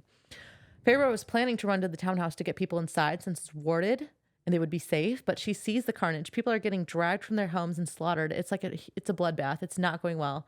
Cassian and Azrael are now both in the sky doing work with their siphons and shields, and Amren is there as well, holding the other side of the river. Just pointing her finger and things are dropping. I love that. Seriously, she's a badass bitch. She really is. Oh my gosh. And she's not even in the air. She's just like on the ground. No, she's literally like point, down, down. At this point, Rhys is nowhere in sight. The rainbow is under attack. It's defenseless.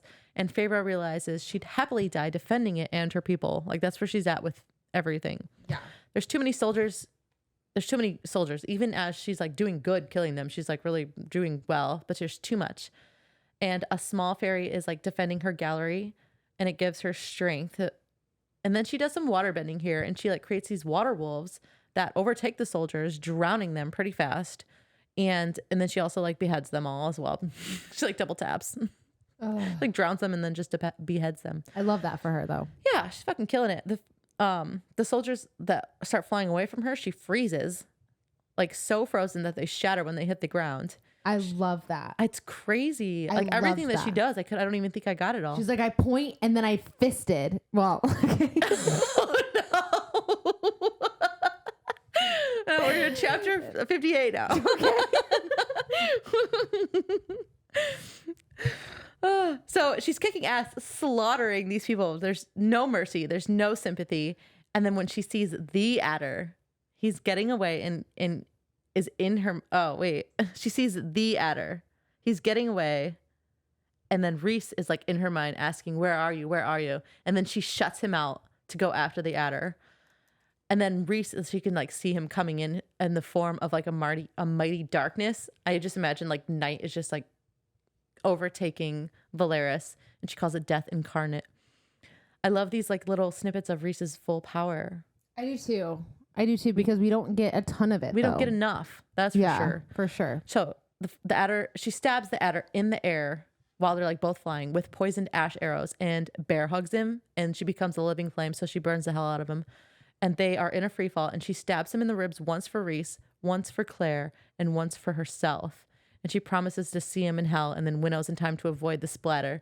But the adder hits the ground and like splatters and crunches. And then Rhys is there, and he calls her the defender of the rainbow, which sounds like so silly out of context, but it was really nice. Yeah. And she starts like sobbing and is just like losing control. Oh, but thank God he's like not mad. In the hours afterwards, they're getting the wards back up, cleaning up, counting the dead, etc. And we learn Amren was like killing all those people. When she was pointing, she was like putting illusions in their head, making them think they were like further from the ground that they were. And so they're just like diving in the ground, crashing and drowning, which was like such a good way to do that. Rhys is, of course, blaming himself. He's devastated by the loss of his people and the destruction of the city. And it's the queens. Like, it was his fault, but he was stuck in a hard place. It was his fault. It was. But it's like one of those things. Oh my gosh. But thank goodness, like he's impressed by Feyre able to shut him out and not angry. Like, no, I really couldn't get in. That was really good. That would be Tamlin behavior if he was pissed. Yeah, exactly. Like, we don't fuck with that. Finally, Amren cracks the code to the book. Like a day later. Yeah, like it's not a coincidence. It's convenient. To nullify the cauldron, Feyre has to be touching it and speak the words that Amren had written down. She's like, here it is. That's all you got to do. What do you think the words are? Kumfa ladra. That sounds like something in a different language. Yeah, for sure. That's good. One important thing, the parts of the book are not to come together. Don't do that. They're like, what happens? And she's like, just don't do it. Well, it's like the magic will ricochet and it'll like attract creatures like far worse than the King of Hybern, than the Adder, than anything that you could even like imagine. Yeah, like others of hers, probably others of her. Yeah. Okay, so they got it all planned out on how to sneak into Hybern's castle and to the cauldron pretty quick. They're like, yeah, we're gonna do this. We've been scouting. Like, we're just gonna do it like this. We've been ready. They have. Rhys says, it's your choice, Feyre, if you want to come forever and always. It's your choice. And she wants like to. She has a choice. Like, are they just gonna show? What are they gonna do if they show up there? Come on. She truly doesn't have a choice. She's the only one that can nullify the cauldron. That's right, Rhys. Yeah. You need to. That was fake as fuck. After moving Feyre into his rooms, because they just made it and all the shit went down, he gives. Because she's like, well, Tamlin had another room. Yeah. So like, Rhys, I understand that, like, if you need your own place. And he's like, no, it's either your room or my room. Just pick. We're staying together. Just pick. And she's like, your room, because it's bigger.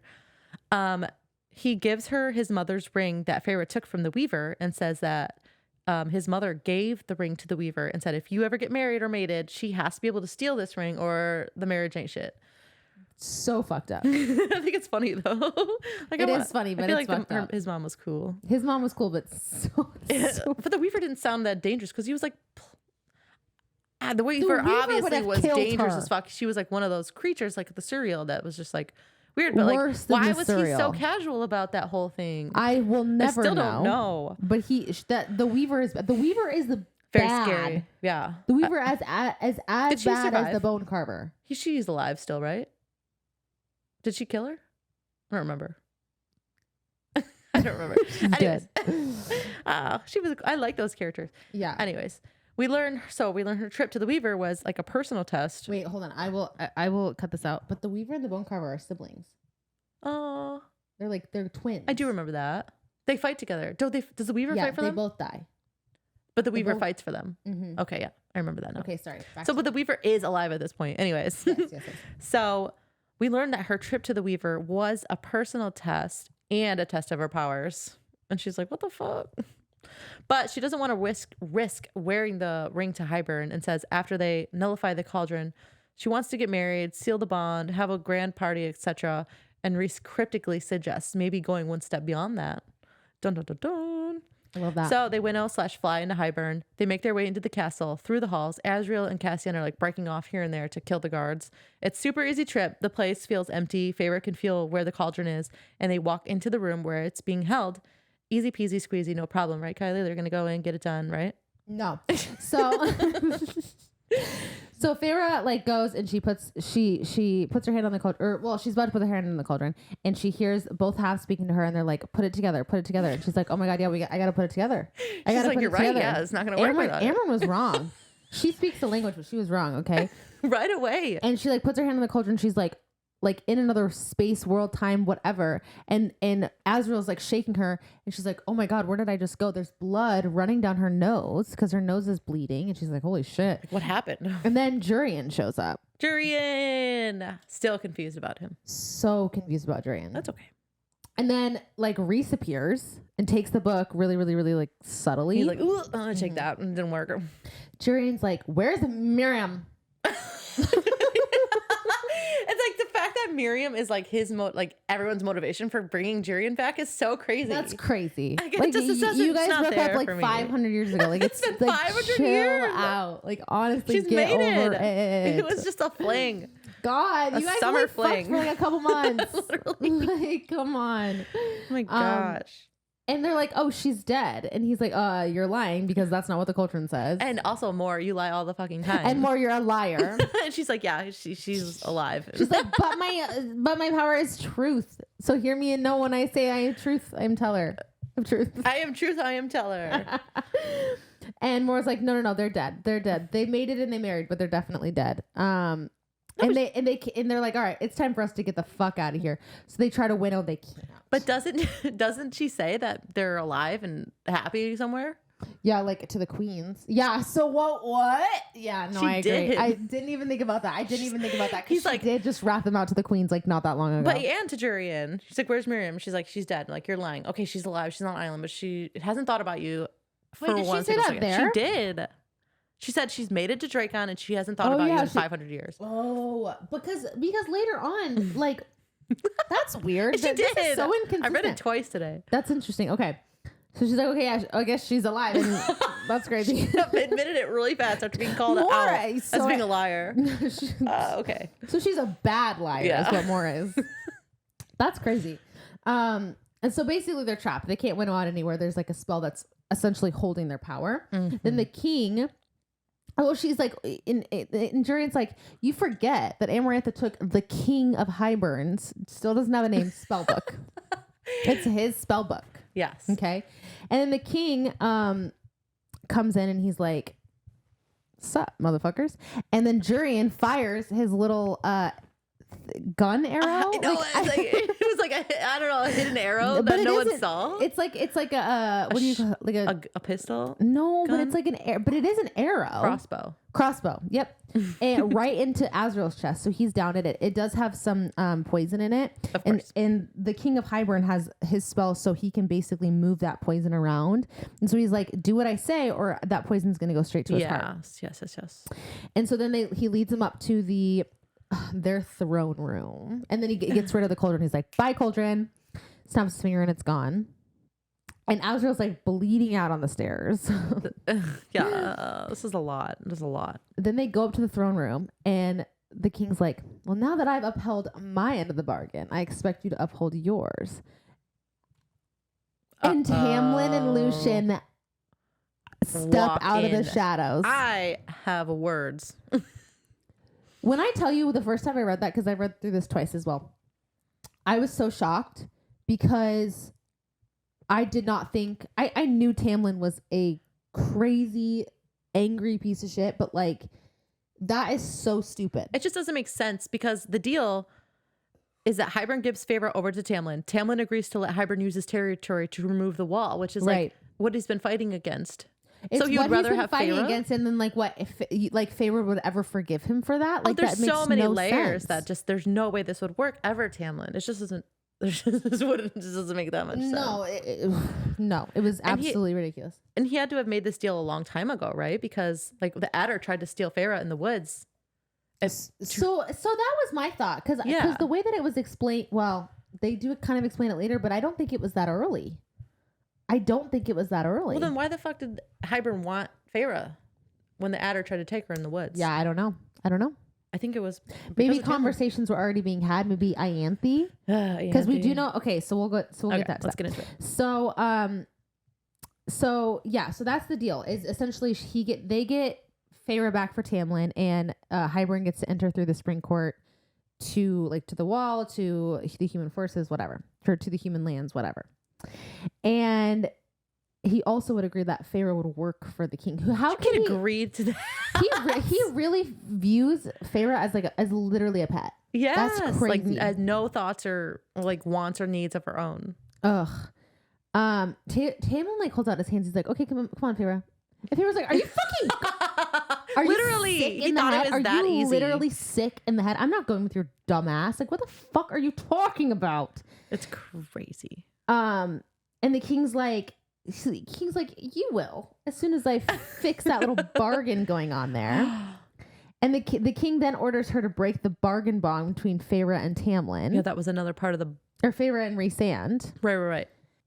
Feyre begs Tamlin, and he says that she's not well, that she's not good, that she's been influenced by Rhysand, manipulated by Rhysand, by the bond.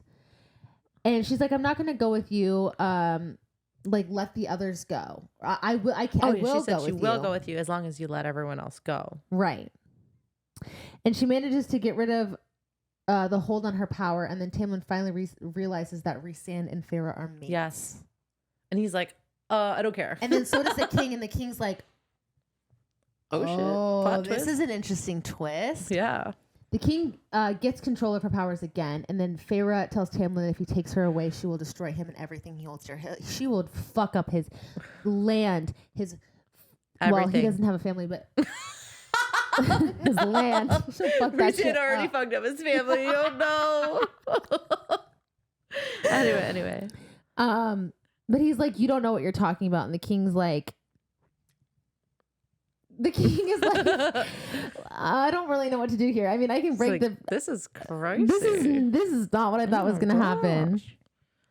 The king's like, it's in your best interest if you do, like, basically what you're told. And then the 4 mortal queens come in, and they bring her sisters in. And she's like, no. Like, oh, yeah, who gave up the sisters? So the queens, Ianthe. So the queens agreed to work with the king of Hybern. He promised to gift the queens eternal youth and basically turn them into fae. Which that makes sense. Using the cauldron. Yeah. And Ianthe sold out Feyre's sisters. Yeah, and then, because she thought it was the queens, like, refused to do that, which I think is just crazy. They're like, no, we're not going to give up, like, 2 misguided women, young women. Yeah. But Ianthe was like, I don't care. And believe it or not, Tamlin and Lucien are sitting on the sidelines like, they didn't know about no, the sisters. not the evil king of Hybern doing something evil. Who could have seen this coming? Not me. They're so shocked. Like, this wasn't a part of the deal. This was not. And he's like, I don't care. He's like, I'm literally evil. Like, this is what I do. Oh no. And he wants to use Feyre's sisters to test the cauldron to see if it works. So the queens can go in and get turned safely. After. Yeah, exactly. And then he like sends this blast of powers that shreds Cassian's wings, shreds him to ribbons. Like, it's not good. Ooh, Feyre said that the noises he made was the worst sound that she had ever heard. That's crazy. And then the king dunks Elaine. the king dunks Elaine in the cauldron first. And Ness is like freaking the fuck out. Cassian's like trying to call to her even though his wings are shredded. And she literally dumps her out. And she's like on the floor, and Lucian's like, well, someone just leave her there. Put a towel over her or something. And so he goes over and he puts his coat on her, and then Nesta gets dunked in the cauldron. And right before she goes in, she points her finger at the king of Hybern, a Bears death promise. A death promise. She's like, the king did look scared. And the king had this good sense to look unnerved. Yes. And then she gets dumped out, and there's like flames in her eyes. She's, whatever. She runs over to Elaine, and she picks up Elaine. She's like, Elaine. Like, immediately, her first. Elaine. Like, that's all she cared about was Elaine. And Elaine is looking at Lucien, and Lucien, right after Elaine gets fucking dunked in the cauldron and turned into a fae, he has the nerve to say out loud, "You're my mate." That's crazy. It's so funny. How could he say that to her? Just wait a little bit. How could he say that to her? Feyre managed to break free and use her power. She basically like creates this light that from the dawn court? Yes, like everything dawn. That she had that wasn't being like restricted. And she goes in with that light, and it's the day court, because she goes in and she breaks the wards. Oh my god, my voice.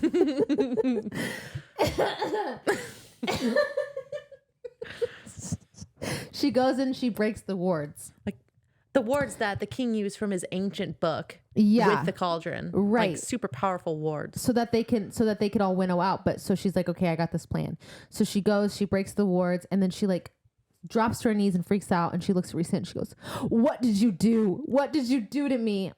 And he's like, how did you break free? And basically they're trying to convince everyone that like Feyre was like under a spell the whole time he was with Rhys, right? Right. And she goes over to Tamlin and she's like, please, like, I can't, like, take me home, but like I can't do any more killing. Like we can't kill any more people. And Tamlin's like somehow convinces the king of Hybern, like, don't kill anyone else. Like, we're done here. Like, I got her. We're good. It's all good. And he's like, and I guess the king of Hybern's like, cool. Like, go. We're good. Yeah. Right. The bargain's done, I guess.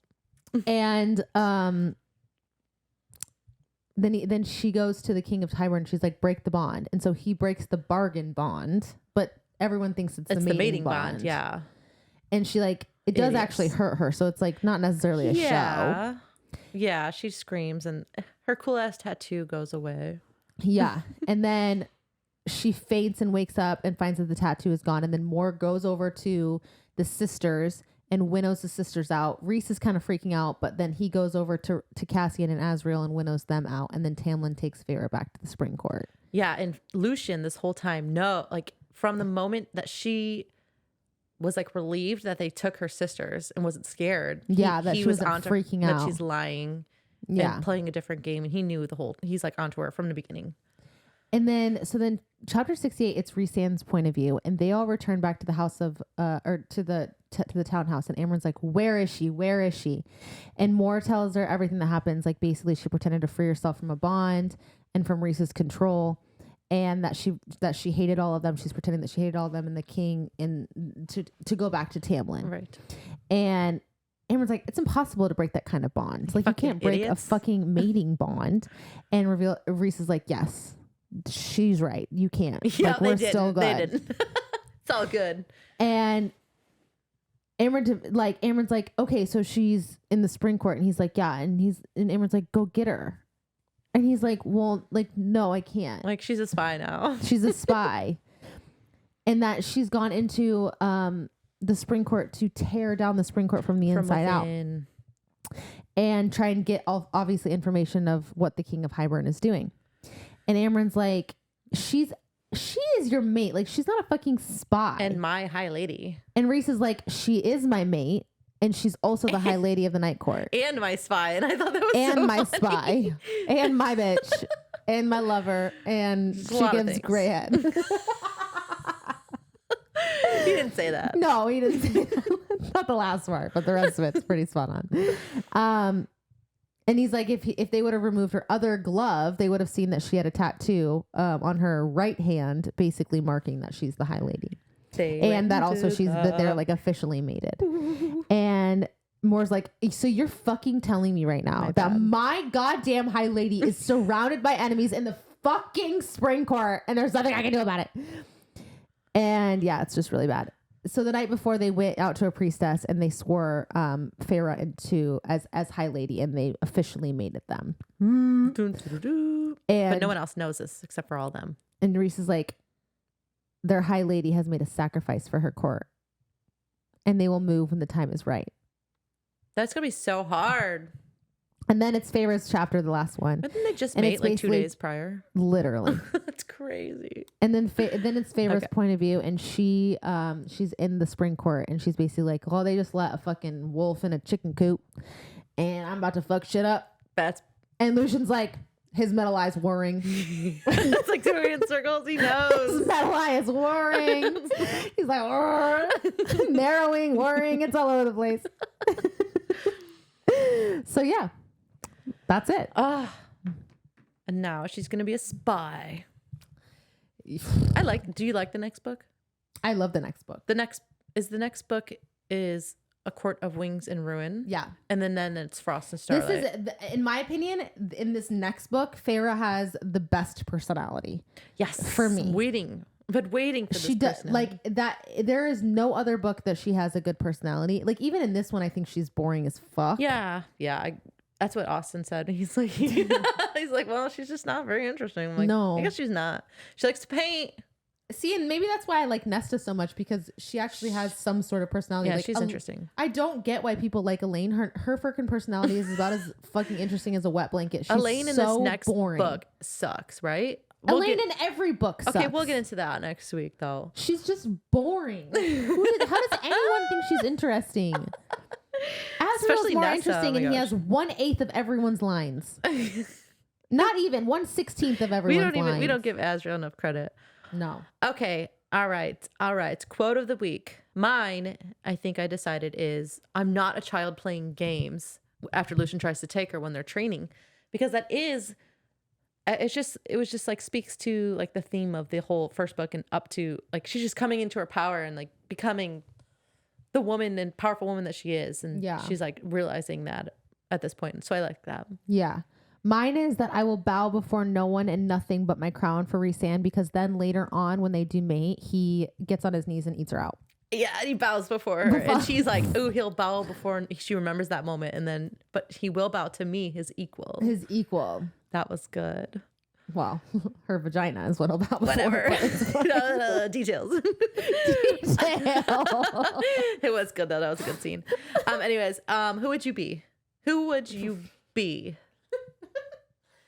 I would be probably the lady in the storefront that's like fighting for my life. With the pipe, like a broken pipe. Yes. Oh no, that was a good one. I couldn't think of anything. I said Lucian because he didn't have the balls to do the right thing ever. He just stuck in the middle-ish, short end of the stick type stuff, and now like Elaine is his mate. Just like got it rough. And he's I agree. He's got the roughest life for sure. He does. Also, before we move on, I want to talk a little bit about Lucian. What do you think his role in like helping Hybern was? Because I honestly don't think that he had a role. I think Ianthe was the one that set it up. Tamlin's the one that was like, okay, let's do it. I think Lucian was doing everything he could to prevent it.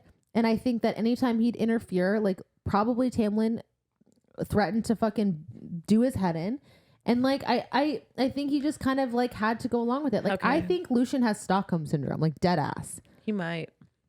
Like, I feel bad for the guy. Yeah, he's like one of those guys that's been kidnapped and doesn't realize that he has a choice in his life. Exactly. And like, also, where else would he go? Because he doesn't have a home. Yeah, it's tough. I know exactly. I have a plan for Lucian in my head, and if it doesn't go that way, I will riot in the streets. You should email. I will tweet her. I'm actually not the only one that has that plan. Oh, okay. I've actually looked on. So she knows. Things.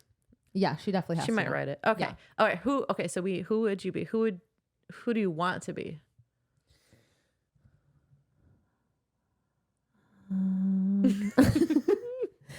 I'm kind of fucking with Nesta right now. Ooh. I know she's got a bit of a tude, but again, she's the most interesting fucking person in all of these books. And dude, she's a fighter. I like Azriel. He's in my, like, I stand by I like Azriel, but I almost feel like for me, if I was like wanting to fuck someone, he'd be too quiet. Just in general, like Cassian's always cracking jokes. I would love that. Like I would play off that. Yeah, just the chemistry and okay, but yeah, I think you derailed a little bit. Okay, but Nesta. Okay, Nesta. I love Nesta. I could give that energy easy. I could really give that energy easy. Yeah. Who would you be? I mean, she fights. She's a fighter. I can't wait to read the last book. I agree. Feyre, for obvious reasons. God, that's fair. I do like Rhysand, but she just really came into like her powers and herself, and she grew up a lot in this book, and yeah, and she had a good time doing it. In the next one, I could maybe see myself saying that, but in this one, she's still fairly boring. Yeah, but I want to be boring right now. That's fair. Okay, favorite character. It's my MVP, and I think my favorite character throughout the whole series has got to be the Suriel.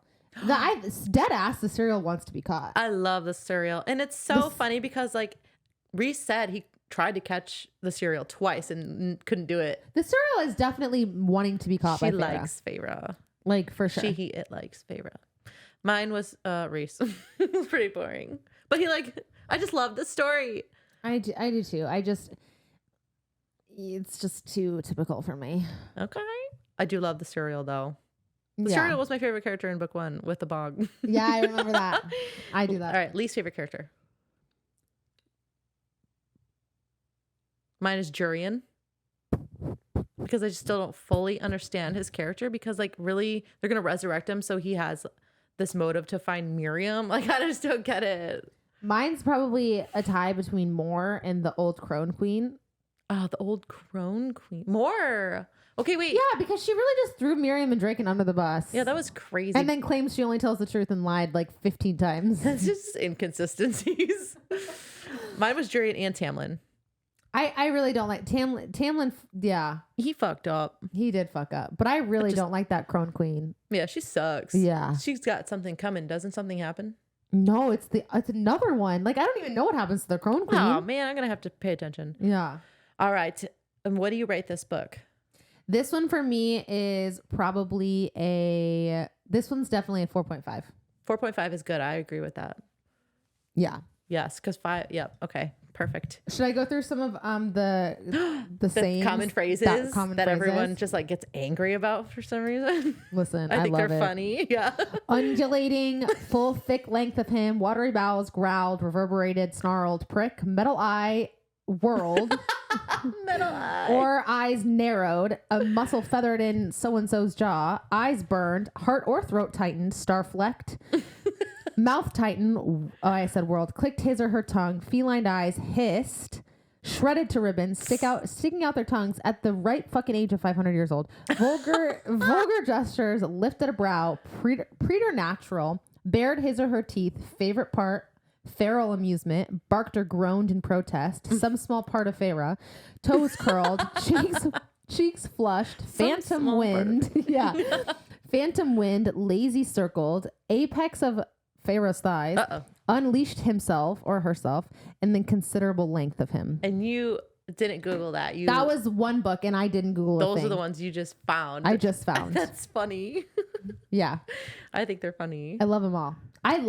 I think they're great. There's also a lot of ebbing and flowing and eddying of powers. That's definitely not every single one of them. Those are just the ones that like I happened to write down. So that's probably half of them.